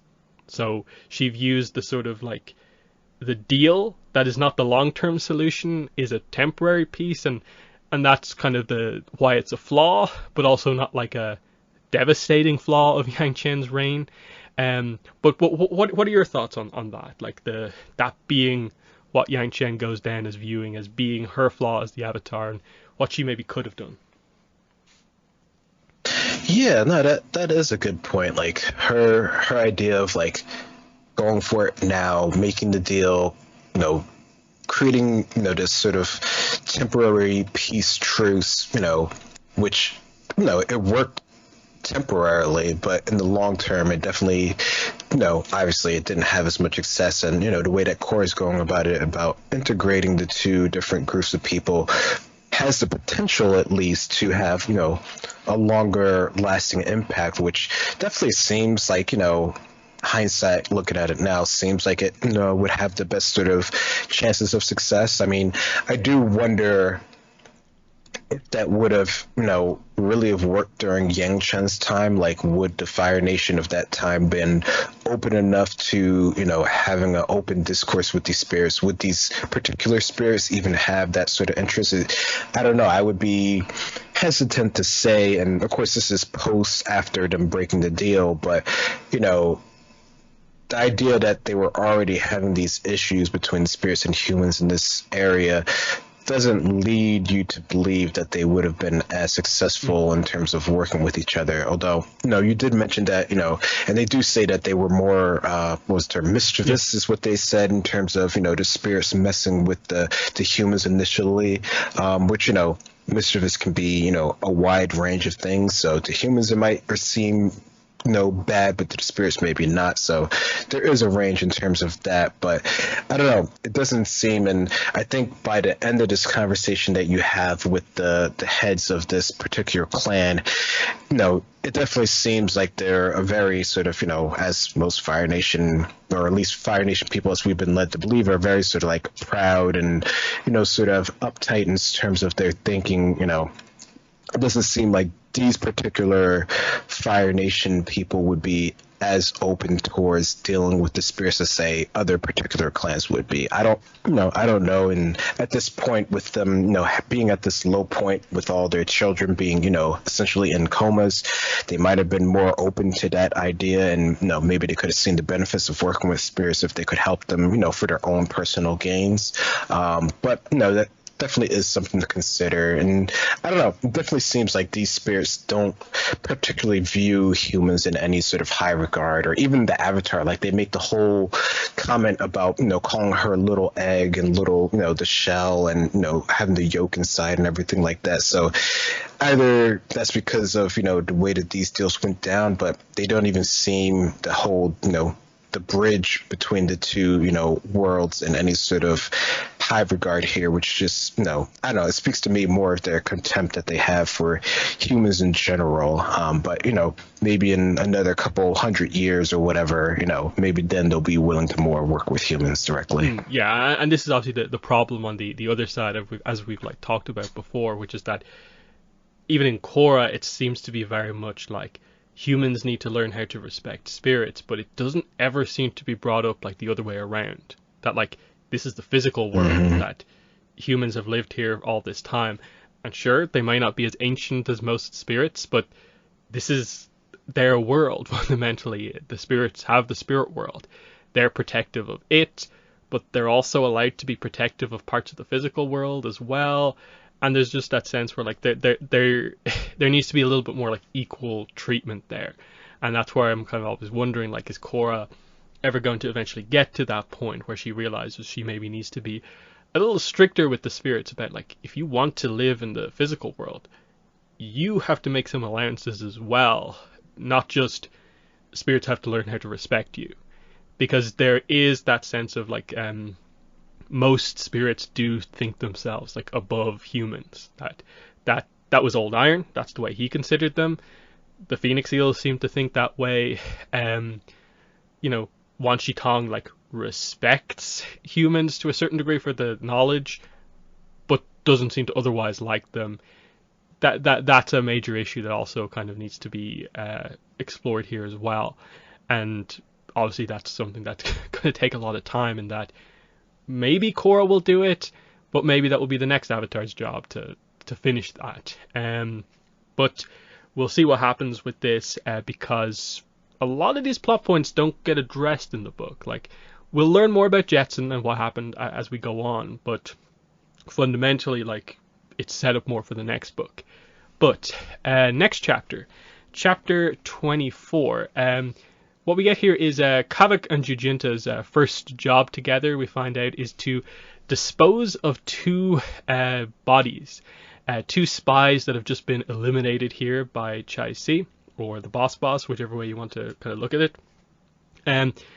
When they see the bodies, Kavik realizes one of them is Chiu, so his former information broker and friend, and then the other, I think in the next chapter it's more confirmed that it's Sadao, but two characters get killed, so basically one more working for Honsha, and then one who, this chapter sort of reveals that, oh, Q got taken out because he was thought of as being the Yangchen spy because he had a Yangchen letter. But obviously the twist is like, wait, I thought he was going to Taku, not John Dory, so what happened with him? But we just get this sense in this chapter that after Kavik sees Q's body, he's just sort of stunned and in a bit of a daze for the rest of it. Like, he does his job, like they describe that, like they basically encase the bodies in ice and send them out to sea, and they do the job. He makes his way back to Taigum and everyone. Yang Chen arrives, so it's like direct confirmation that, like, okay, no, it's not Kavik who died. It is Q who was the one thought of as the spy, and like she hugs him. He's still like in this kind of stunned situation, and then he looks down at his hands and he realizes that, like, oh, I was paid for disposing of my friend's body, and it's just this kind of wild situation of like the mission for Yang Chen and Kavik has taken a, you know, darker turn here, where like people have actually died in part because of some of the sort of like strategies that they're implementing. And so there's a sense Kavik's blaming himself, Yang Chen, as we see the next chapter, is going to blame herself as well. And it's like, do we continue with how high the stakes are after this? So it's a relatively short chapter, but I think it's an impactful one because it's like, okay, bodies have turned up here. They are characters we know about. It's getting quite serious. But what are your thoughts on this chapter? Were you surprised to see Q turn up dead? That's a good point. I don't know. I think I probably was pretty surprised seeing him turned up, just because, you know, we do know of him. I think, you know, and even Kavik mentions this later on, like, you know, there's not like a huge amount of like, you know, affection for him, but, you know, just the fact that they're two characters that you do know, that, you know, they had, you know, a good amount of, you know, time. You got to see a little bit of their personalities to some regard, just end up dead in this chapter. And that happens to be the first job that he has to do with Jujinta, is in terms of like disposing the bodies and, you know, having to send them away in a iceberg so that they will get eaten up and no one will see their remains. You know, it makes it pretty clear. Like, I mean, this is like your standard sort of like, you know, mob sort of hit story that you would read about in sort of like our current times or anything like that. So it's definitely, you know, it's along those lines in terms of just like this city of John Dory, you know, even though people consider it better than Ben-Hur, there's just more stuff that is hidden underneath the surface. And, they make note that this is how they keep the loyalty of, their errand runners in check, is that the fact that they have, this sort of story on hold over their sort of characters and their beings. And, this is how they sort of basically get them to do what they need them to do, which I guess if they have to have this sort of like basically initiation for all of their errand runners, it makes sense that why they, can't they can't run with any other group or be independent in any other sort of way. They have to only work with this one association. So it definitely, shows you just sort of the state of this Shang City and how they run things. And, Kavik, I guess you really get the idea that, he's not really used to this part of, being an errand runner at all, or at least in Ben-Hur, they didn't really want to kill people because that could bring other questions around and stuff like that. But in this city, they don't really have that issue because they have, ways to get around it if, the Fire Nation were to actually sort of question the situation here. So definitely is really impactful on Kavik, and we see, Yang Chen definitely has impact on her later on as well, as we get to talk to. So, it's definitely, for such a short chapter, which is probably why they did it that way, it definitely has a lot of impact on our characters. Mm-hmm. Next, we have quite an important chapter here. So we get some Kavik, Kalyan flashback here, and kind of more of a reaction to sort of what happened. So we get this idea of 8-year-old Kavik gets lost in a blizzard during a hunt with Kalyan. Obviously, this is up in the Northern Water Tribe. They managed to make it out alive, but at the expense of Kalyan. This is where he loses his 2 fingers to frostbite, and why he only has 8 fingers. It's because he basically could open one of his mittens and sort of like dried it out in a way, like to give Kavik something to eat. It's a pretty brutal sort of like wilderness survival kind of story here we get quite quickly, but this opening in the mitten is where he loses the 2 fingers. And obviously Kavik heavily blames himself for being weak during this incident, and that like this is why his brother lost 2 fingers, even though at the time it seems like his brother just laughs it off. It's not that much of a problem. He's just happy they both made it out alive. He was happy to save his brother. But Kavik comes out of this story just blaming himself for like everything, not just the incident, but oh, did he not do a ritual right, and that's why the hunt went wrong, that's why they got lost in the first place. Oh, I'm the reason why the hunt started to go off and why we had to leave the north in the first place, and because of that I'm likely the reason why Kalyan left from being to be an errand runner in the first place. And it's this real heavy kind of like the weakness in a way he felt seeing Q dead has brought this out of him, because it's revealed that he basically collapsed after he saw the money and the fact that he was paid for this. So they have to wake him up.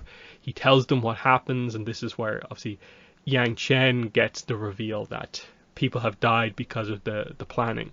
That they more or less, I suppose, figure out that them letting him take the letter, the fake letter, is probably what like got him into trouble here. Because of how paranoid Chicey is, she saw guy with a letter suddenly arriving in the city and took him out. That's how this actually came about. And they're relatively like just casual, like let him have it, basically got him killed. So they have a kind of one-on-one talk here, and it's quite serious here. They're just like, they can't believe like someone died on the mission.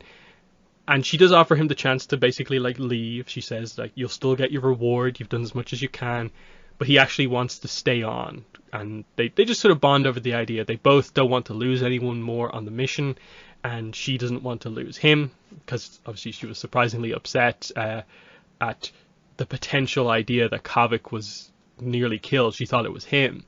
Kavik does get surprisingly emotional about the death of Q, even though he sort of notes that like he was kind of just the guy I worked for, and we kind of talked a little bit, but I don't know why I just feel so like upset about this. And she just sort of points out that this is a good thing. This is the sign that you are like have the good potential to be an Avatar companion. like the Avatar, itself, you end up caring about a lot of people that you maybe don't know so well, and you have to feel that way.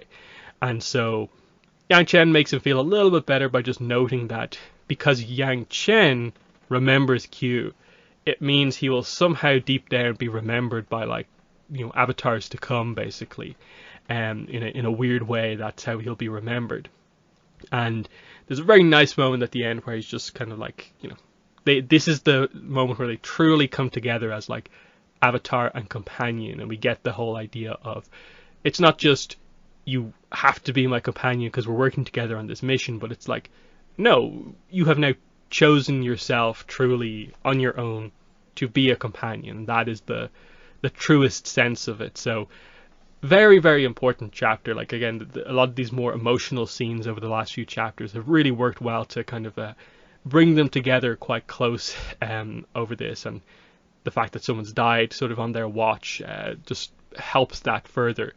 I like this because it's a very important chapter for Kavik in that he has a pretty eventful next couple of chapters here for this section of the book, and he goes through quite a lot. There's so much to discuss here with him. But what are your thoughts on this chapter? Yeah, there definitely is a lot with him. I think, this is where you really get the idea that, he can have a lot of compassion for just, the general situation of things. I think you do get to see that in earlier chapters, especially when he's helping with the healing and everything like that. It seems like, he will grudgingly go out of his way, but this is, one more direct instance of showing his general compassion that he has for people overall that extends, past just sort of how much you really know to people, anyone that he's sort of involved with who, is sort of a decent-ish person, he can understand, sort of their lives and what they've sort of gone through and see sort of the pain in losing them, even if they aren't so important to him. So no, I thought this was really good just for getting, more of the characterization between the two of them, getting his sort of backstory, which, sort of makes you understand sort of the rationalizing that he has for his apparent bad luck, or at least that's what he's sort of calling it, and how he's having to deal with everything that's basically been going out with him. But I think this one does a lot for both of them. You also get to see another instance of Yang Chen trying to let out or let go of everything that she's had to done as an avatar and as a person in order to get to this point. But you can definitely see that after sort of coming together at this point, they're really sort of committed towards seeing this through to the end. There's so many people that have sort of literally died for what they're trying to do here. It almost they have to sort of see it through at this point here. So the fact that, they're staying towards the course here, sort of the double cover, undercover agent at this point, is sort of the only way they can go forward towards to see this through to the end. Mm-hmm. And I do like that little detail of Kavik kind of realizing that oh yeah, if Q was killed, that means they think the spy that you sent in was him, so I think I'm free on this. It's a little bit interesting given what we'll get in 2 chapters time, in terms of okay, the boss isn't actually loyal to Chai-Si, so he's kind of letting Kavik in, but it still works out. It's good because this is ultimately what we need for the plot to happen. But chapter 26 here, the longest chapter in the book, actually. So most of it's action, though, so we'll get through it pretty quickly. So at the start of this chapter, we get the idea the mission, the main mission here is about to start. So what the mission is that the errand runners of Jondari are being sent into this sort of warehouse down by the docks, because we sort of find out that the same thing that's happening in Bin-Er is happening in Jondari, which is that the workers are unhappy at the way they're being treated, the amount of pay and stuff like that. There is a consistency across all the Shang cities that the treatment is not great. So the dock workers are sort of on strike, and because of that, the Shang City isn't like operating properly. So we're going to get our sort of like thing from like early on in the book, except this time Kavik is going to be one of the head kickers on this mission, and he's not particularly happy about the fact that he's going to have to do that, and to keep his cover he will actually have to attack like the people he's ultimately trying to help. But for the mission, to get unanimity, this is what needs to be done, because down at the dock they hope that he will be able to find the logbook, because realistically that's where unanimity is going to be, and if they can find that logbook they'll figure out what it is. So this could be the chapter where that all happens. So Kavik finds out at the start that Jujinta killed his brother, which is why he does all this sort of spiritual stuff, asking for forgiveness from the spirits. From there the attack starts, but there's a bit of a misinformation situation that happens. They thought they were going to go in there and they would be able to take out the sort of like 5 or so dock workers that are there. Turns out there's more like 25 down there, so they're completely outnumbered, and because they're dock workers, they're all like big and strong, and so one of the guys that they're working with gets taken out like straight away basically, and it more or less leaves Kavik and Jujinta to sort of like try and fend off the others themselves. And it's not a like I would say particularly like amazing action scene, but it's relatively realistic in that Kavik just tries to stay out of trouble. He kind of ducks behind some crates and stays out of the way. The few people he comes up against, he does manage to defeat using some like water bending wrestling style. But it sort of all begins to go a little bit kind of crazy when he realizes, oh, Jujinta's like surrounded by like 5 people, but he only has 1 knife left. What's he gonna do here? And so he decides, okay, I'll save him. We have worked together for at least a little bit. I'll save him. So he goes down there, threatens everyone, and just about manages to get himself and Jujinta out of the way. And they're kind of like hidden up on top of some crates. And so this is where like the final sequence of the chapter happens, is that they're up there. The workers kind of organize and are kind of like, you don't need to be loyal to Chai-Si. She doesn't care about us. They don't get any response, and they begin to realize that like this isn't going to change anything, and so they just decide to get sort of more and more violent. So they just ignite the warehouse on fire. So Kavik needs water immediately. There is a water tank nearby, but he can't break it open to get it out. So this is where Jujinta comes into play and shows off his own knife throwing skills that we didn't get to see in his introduction chapter. So he basically does the same thing that the other guy did, but he notes that this is much more difficult because, one, it's described that like he's probably concussed or something like that because he was injured during the fight. 2, the positioning that he's in makes it even more difficult, and it's a much more high pressure situation. So he throws the first knife. It sort of like digs itself into the side of the water tank, but doesn't do enough to break it open. He nails the second shot, and this breaks it open. But as he throws it, he reveals to us that a Yuyan never misses. So we find out that a lot of the little details across the book with Jujinta connect together to be that, oh, he's a Yuyan. Not a Yuyan archer in terms of like how we would primarily know that to be, but the more recent information we've had from content suggesting it as more of a specific clan or something like that. He is a Yuyan and so has skills with ranged weapons, and this is what gives Kavik the chance to kind of gain control of the situation.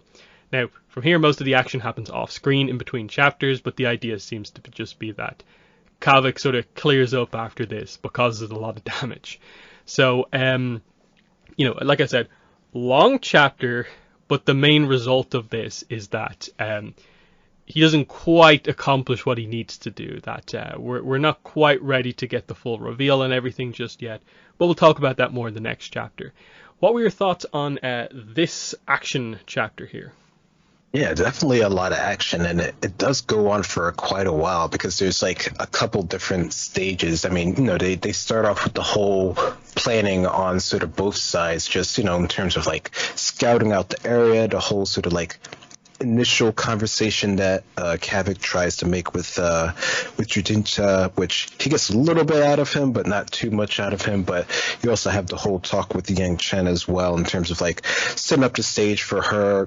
They make mention of like how she really understands commerce so well, and how things work in terms of trade, which she says to a past that's like a past life, and Kavik says that's just because he would know that from his previous experience as well. So I thought it was interesting that they sort of mentioned that whole thing. And I think even when they have this initial conversation, they also make a note of like how goods are traveled, that sometimes they have specific people that travel along with the goods. So this is sort of like a early hint of what unanimity actually could be, although you still don't figure out what it is in this chapter.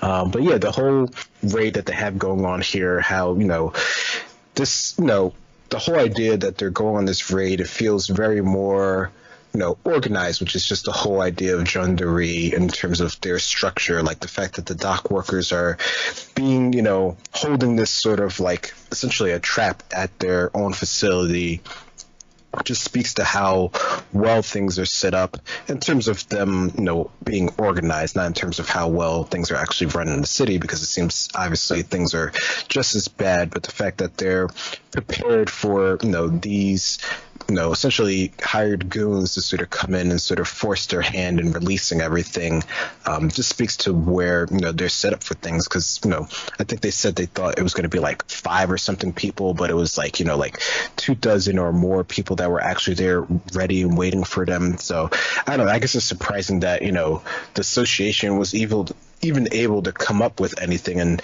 really seems like it was just because Kavik was there, and he just happened to be a waterbender, and there just happened to be a ton of water at the top of everything in case of putting out fires, and they were able to work the situation towards their sort of success here, because otherwise it definitely seems like it wouldn't have been a win in terms of like the errand runners at all in this sort of situation. Like the dock workers definitely had the upper hand in this sort of case. But no, I thought it was definitely a cool little battle here, just to see, the back and forth, the different sides, even if it isn't like a crazy sort of like bending, one-on-one battle. It definitely, I think the note that you mentioned of it feeling more sort of like realistic and playing out, with people with bending, of course, definitely speaks to how this was played out. It felt a lot more sort of like grounded, in terms of, using their abilities in this sort of situation. Yeah, because like yeah, a lot of the detail is about, like, say, Kavik mentioned, like, before he goes in, is like, oh, they're having like a final like drink before they go in, and he's like, oh, I should keep this like mug filled with water, so I go in with the most water I possibly can, because he explains that like the weakness of a waterbender is that if you go into a place and you don't have water, and it can be really awkward to carry giant like pouches of water in. He doesn't like to do that. So he just basically brings the kind of like mug in with him, and he does actually end up using it to kind of get the advantage over someone. So a bit more like, yeah, a realistic kind of a approach here of that, like, yeah, unless you are like a top bender, you are not going to be able to take out like 25 people on your own. So there's that. And then one other point would be in the scene with Yang Chen, which is sort of like set before like the action even happens, they do get Kavik to explain to them like what's the deal with Jujinta. So this is definitely the section of the book where we're just like, oh yeah, Jujinta is actually a character of note in the book. Like he's not just a randomer who's here for like a scene or two. Yang Chen's just like, oh, he does that, does he? Like, because she gets Kavik to draw like the symbol that Jujinta keeps drawing, and she's like, interesting. So she's obviously somewhat familiar with whatever the Yuyan symbol is, the kind of the spread wings and stuff like that, which I think the modern Yuyan archers have as like tattoos across their eyes, but it's obviously just a symbol for the clan. I suppose speaking of that, what were your thoughts in this chapter where we got that reveal that he is a Yuyan? Yeah, that was pretty cool. I mean, I don't think I thought about that ahead of time. I mean, I don't know. I guess any character in the Avatar verse that's like sort of good with like ranged weapons. I guess you sort of like default think of like a Yu Yan archer type of situation. But other than that sort of like immediate sort of leap, you don't necessarily think about that, but the idea that he is very spiritual, he has these weird sort of customs that just by default that like makes him stand out, right? So like you know there's something with him even from like the first time you come across him, even if he seems pretty like harsh and direct, which I don't know. I don't know if we really get enough on any of the Yu Yan characters that we've seen before to really get a good bead on their personality. But the fact that they're so like seemingly good at this ability, you could believe that they believe in some sort of higher power or higher spirit that would give them these sort of like almost otherworldly abilities in terms of aim and accuracy, that they would might potentially have to do sort of like rites and stuff in order to earn enough favor to sort of have this ability. And the fact that he seems so sort of like animate about like doing these things despite him having killed his brother for whatever reason, I wonder if we'll ever learn that, just speaks to their clan or whatever you want to consider them, and sort of their general ideals, which of course we see how that comes into play later on in the book. But I think it's definitely pretty interesting just to see, to get a real personality on this type of character, which it might just be because of the situation that he's in, that he seems to be so sort of direct and brutal. Just the fact that he just, chucked a knife into another guy's shoulder to get a job. Maybe that just speaks to him as a character than, the overall Yu Yans. Yeah, and what's interesting about this is that Yujinta, you have to consider Yu Yan in more of the sense that we recently learned about from the Legends RPG game, rather than the Yu Yan Archers, the military organization. Because it's Uzuku Yu Yan, the female Yu Yan, that we learn about in the RPG game. And we find out that, like, she seems to be the character who, if you assume what happens with her, is the one who either chose to or is maybe forced to teach her skills to the military and form the Yu Yan archers. But otherwise, it's described with her that like her skills are sort of like more used in terms of an artistic sense and a spiritual sense, and that definitely links to what we have going on here with the idea that they draw out the symbol a lot, and that they are very spiritual, obviously, the clan, based on the fact that he has basically been sort of like banished effectively as well. Because he's also Fire Nation. They describe that like he's a Fire National as well, and he has that sort of dishonor sense to him as well. So that's interesting in terms of like, oh, are they going to do something with like chi paths, chakras for like a non-bender in terms of like what gives him the ability to like have it be that a Yu Yan never misses, and it actually be like true, not just that you're a skilled archer, but that you are a supernaturally skilled archer. And how exactly does that work? Because they do describe like that when he says that, it's like it's under his breath, as if there's like regrets about the idea that a Yu Yan archer never misses, almost implying that he misses, like he missed the shot that killed his brother, and like why did he take that shot? What's the scenario surrounding that?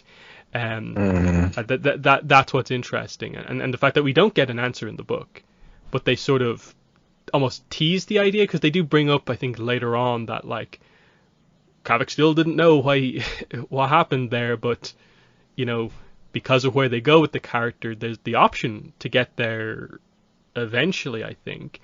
But yeah, I suppose, what are your thoughts on, like, do you think they'll do any reveals to sort of really connect the dots on the whole Yu Yan thing and explain this power, maybe connect it to sort of some of the stuff going on with what unanimity ends up actually being, or what do you think they'll do? Hmm, that's a good point. I wonder. I mean, I think that definitely would be cool if they were to be able to link it all together, but I don't know. I think it depends on how important a character Jujinta comes becomes in the future in the next book essentially. Because if he becomes more of a companion and he still has more of the spiritual sense, and we get a more of a exploration of his character, potentially to Yang Chen, I would suppose. Then I could see that having more play. But without knowing that, I don't quite see where the draw would be for making him more involved, or making his history or his clan more involved with the characters. I mean, I guess if there's more spiritual stuff going on and they want to sort of add to that, I definitely wouldn't be opposed to that, because it could add a cool like connection there. But I wonder, everything you tell me from the game and stuff like that. I wonder how much that would play into the development of the storybook here, in terms of just the overall, just plot of things. That doesn't stand out to me as something that might be connected, but it definitely has potential there. And if there was some connection between the Yuyan and sort of like what we figure out about unanimity, that might be, pretty cool. Maybe that's how they have their accuracy over long distance. I mean, maybe they're corrupted Yuyan. I don't know. That might be cool. I don't know. There's a lot that could be there, and I'm sure many people have thought about different situations like that. But it definitely would be cool if that was, a way to bring it all together. Yeah, because it's like, how do you turn supernatural accuracy in a non-bender into like a sort of special power to a degree? And naturally you'd sort of be thinking about the same chakra point, the light chakra in the forehead, and like something going on there. And they have like a tattoo associated with them, at least in the future. They have like a little orange arrow, I think, that's also mentioned as well, that I think the modern Yuyans wears like a headband. So there's options about whatever way they want to do it, because it feels like they're presenting it as if it is like a full-on like special ability, and it's not just that, like, I suppose that like kind of Hawkeye thing from like Marvel, where it's just like he's a really really good archer, but like it's not that like he never misses, he's just very accurate and it's training skill. Is it that, or is there actually like supernatural stuff, and what's going on with that? And that, like, is there some sort of like spirit that can grant them like good luck or accuracy? That would be an interesting concept, because we don't have too many examples of like things like that in Avatar. There's the whole like glowworm thing of like, what is it, like if you know his name, you have bad luck in your life, that they sort of roughly brought into the Kyoshi books. It would be interesting if there's like a reverse one of that, where like if you're respectful towards this spirit, you get luck, and that's like the Yuyan like spirit that they like particularly pray to or something like that. But anyway, it's speculating about a very small part of this book that might get slightly touched on in the next book, hopefully. But yeah, that's that chapter. So the next chapter is the last chapter for this section of the book we're going to be covering. It's called The Reckoning. So at the start, we basically find out that like what Kavik did was he obviously got lots of water, went crazy with his water bending, put out all the fires, but also used the water bending to basically like crack open a lot of the crates, in part, just because of the chaos of what he was trying to do, but also because he was looking for what was inside. So he has caused a lot of damage here. But what he's asked to do in the aftermath of this is that he's basically handed the logbook he came here to look for, but he has to now like put in all the damage that he does into it. So it's just noted that like, oh yep, here's some more like soiled cargo, ruined cargo. Yep, you did this.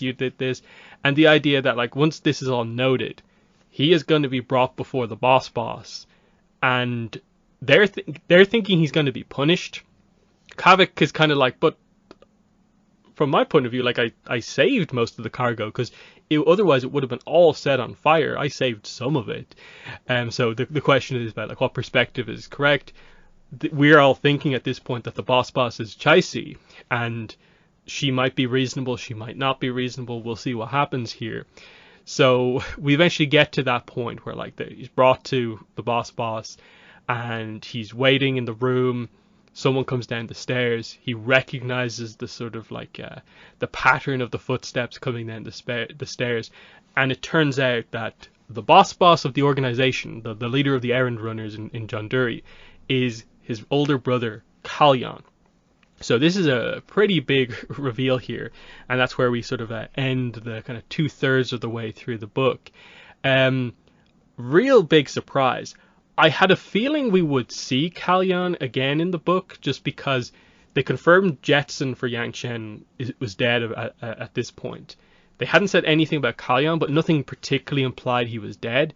I'm not sure if I connected the dots to figure out that, like, oh yeah, of course he'd be in this organization, but it felt like we're going to come back to it at some point. So this was a major shock for me when this happened, and it's like, oh, this is really interesting, because you think that this in a way should be a happy moment, because you're wondering like, oh, Kalyan, we still view him at this point as being this like good character. It's Kavik is good, so his brother must be good. But then you remember his brother left but never came back, never contacted the family, and you are meant to in a way go into this with sort of conflicted feelings. Like, you're sort of happy that a part of the family is back, someone he looked up to, but then you have to realize that Kavik also associates a lot of memories with his brother as being like memories of himself being weak as well. So there's like a lot of complexity with this one, and it really sets up, like, I suppose, like an upcoming chapter where they'll have their big conversation. But for now, the focus is more on the reveal. He hasn't figured out what unanimity is from the logbook, even though he has it and remembers everything in it. But his brother is in charge, so what's going to happen here? What were your thoughts on this chapter?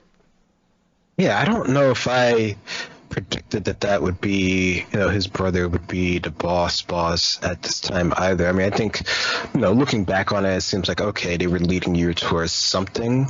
But, I don't think it was quite that clear. But yeah, the results from the raid, I mean, he does, the best that he could have done almost in that situation, having the crack and look through all the different crates, obviously that wasn't, necessary for him to do, but his idea was just sort of like, we did all this, or I did all this, I might as well figure out what unanimity actually is, which he doesn't at all. He just sees that, everything inside of the different containers is like derelict or close to being, so they kind of try to make a joke out of that, but it's still a pretty serious offense here, and the sort of like underboss, what is his name, Tao, sort of like points out that, this might not looked upon too fondly with everything that's going on, and even the boss that was leading this sort of raid here, he tries to like sort of like speak out about,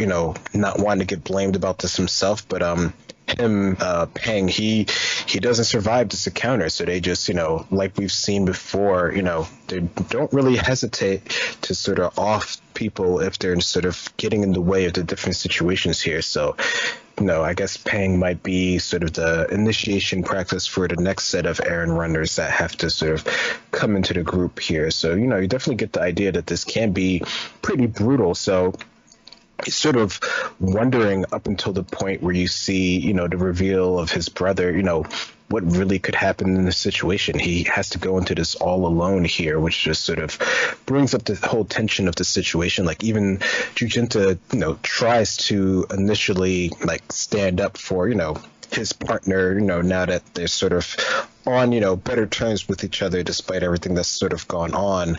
But, Kavik is sort of like, I gotta do this, I got to do it on my own here. So yeah, definitely getting the reveal of his brother at this one, how they go about it, the whole idea with like noticing his footsteps and being able to compare that, so he immediately knows that it's his brother. So they sort of play up the whole idea that even if they've been apart for such amount of time, there's still this sort of deeper connection that he has with his brother, that sort of makes this a real shocker for Kavik when he sees it in that.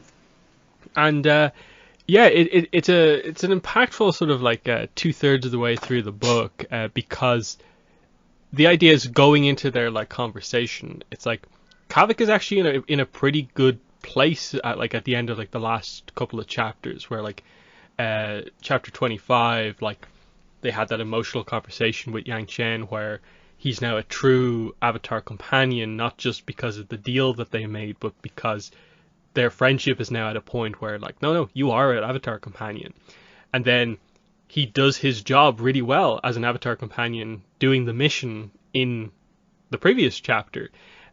He's very skilled in all aspects in chapter 26, and so everything is going well for him. He's like living his like best life, his new life, and then suddenly the thing he thought would never come back into his life comes back into his life, and as we'll see, it does change things very, very completely. So Kavik has a huge like change, and now sort of like we're going to see like a switch back.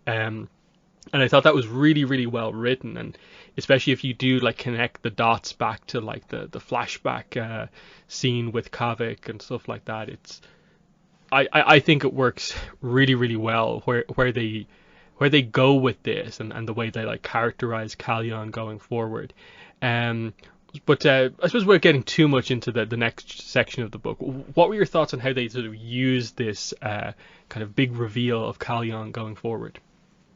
Yeah, no, I think going forward, the reveal, it definitely, the whole idea of, his reasoning behind doing this, how he's trying to support his family, how, Kavik reveals or views this sort of, situation that he's currently being put in, I think it's pretty impactful. I mean, I think it plays in more the idea of the whole book in terms of like having, these deals behind doors and sort of this intrigue and like mysteriousness of like who's really going on, who can you really trust, can you trust anyone at all? I mean, I think that's like a huge, role of this book, and it only gets more amplified as time goes on and on throughout the different stories. So if you're into that, it definitely makes it really cool to follow and try to keep track, and then retrospectively thinking about when they said the boss was watching things, was that automatically keying you into who the real boss is? How does the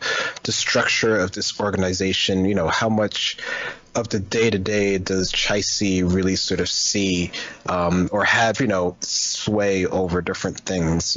Is there more stuff going under her watch than she really thinks, even if she was, ready-ish for the situation that they had to deal with at the docks? Mm-hmm. And yeah, that's the other point here, is that like, yeah, you're sort of led to believe, oh, is this Chicey? But no, it's Kalyan. Then what does that actually mean? How did this happen?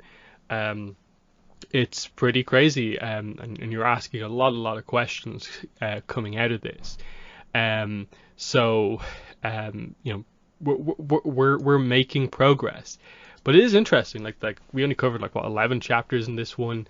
There's 14 to go, but it's like 14 in like less pages. So we had like quite a few long chapters in this section, but we're going to get a bunch of shorter chapters, but that have massive reveals in them in like the next stage of the book. And it's interesting at like the 2/3 point, in which like there's so many questions, and you're just waiting for like all of the answers, and like we're finally going to be able to talk about unanimity in the next one, and the reveal, how it slowly comes out, and as well as some other like really interesting little bits and pieces of the book. Like I forgot to mention this earlier, but like if we go back to one of the earlier chapters here, the chapter where Taigum is introduced, he mentions like Mama Ayunarak, and you almost forget who that character is at this stage in the book, because she was only mentioned like once or twice in like the very early chapters, then is alluded to here,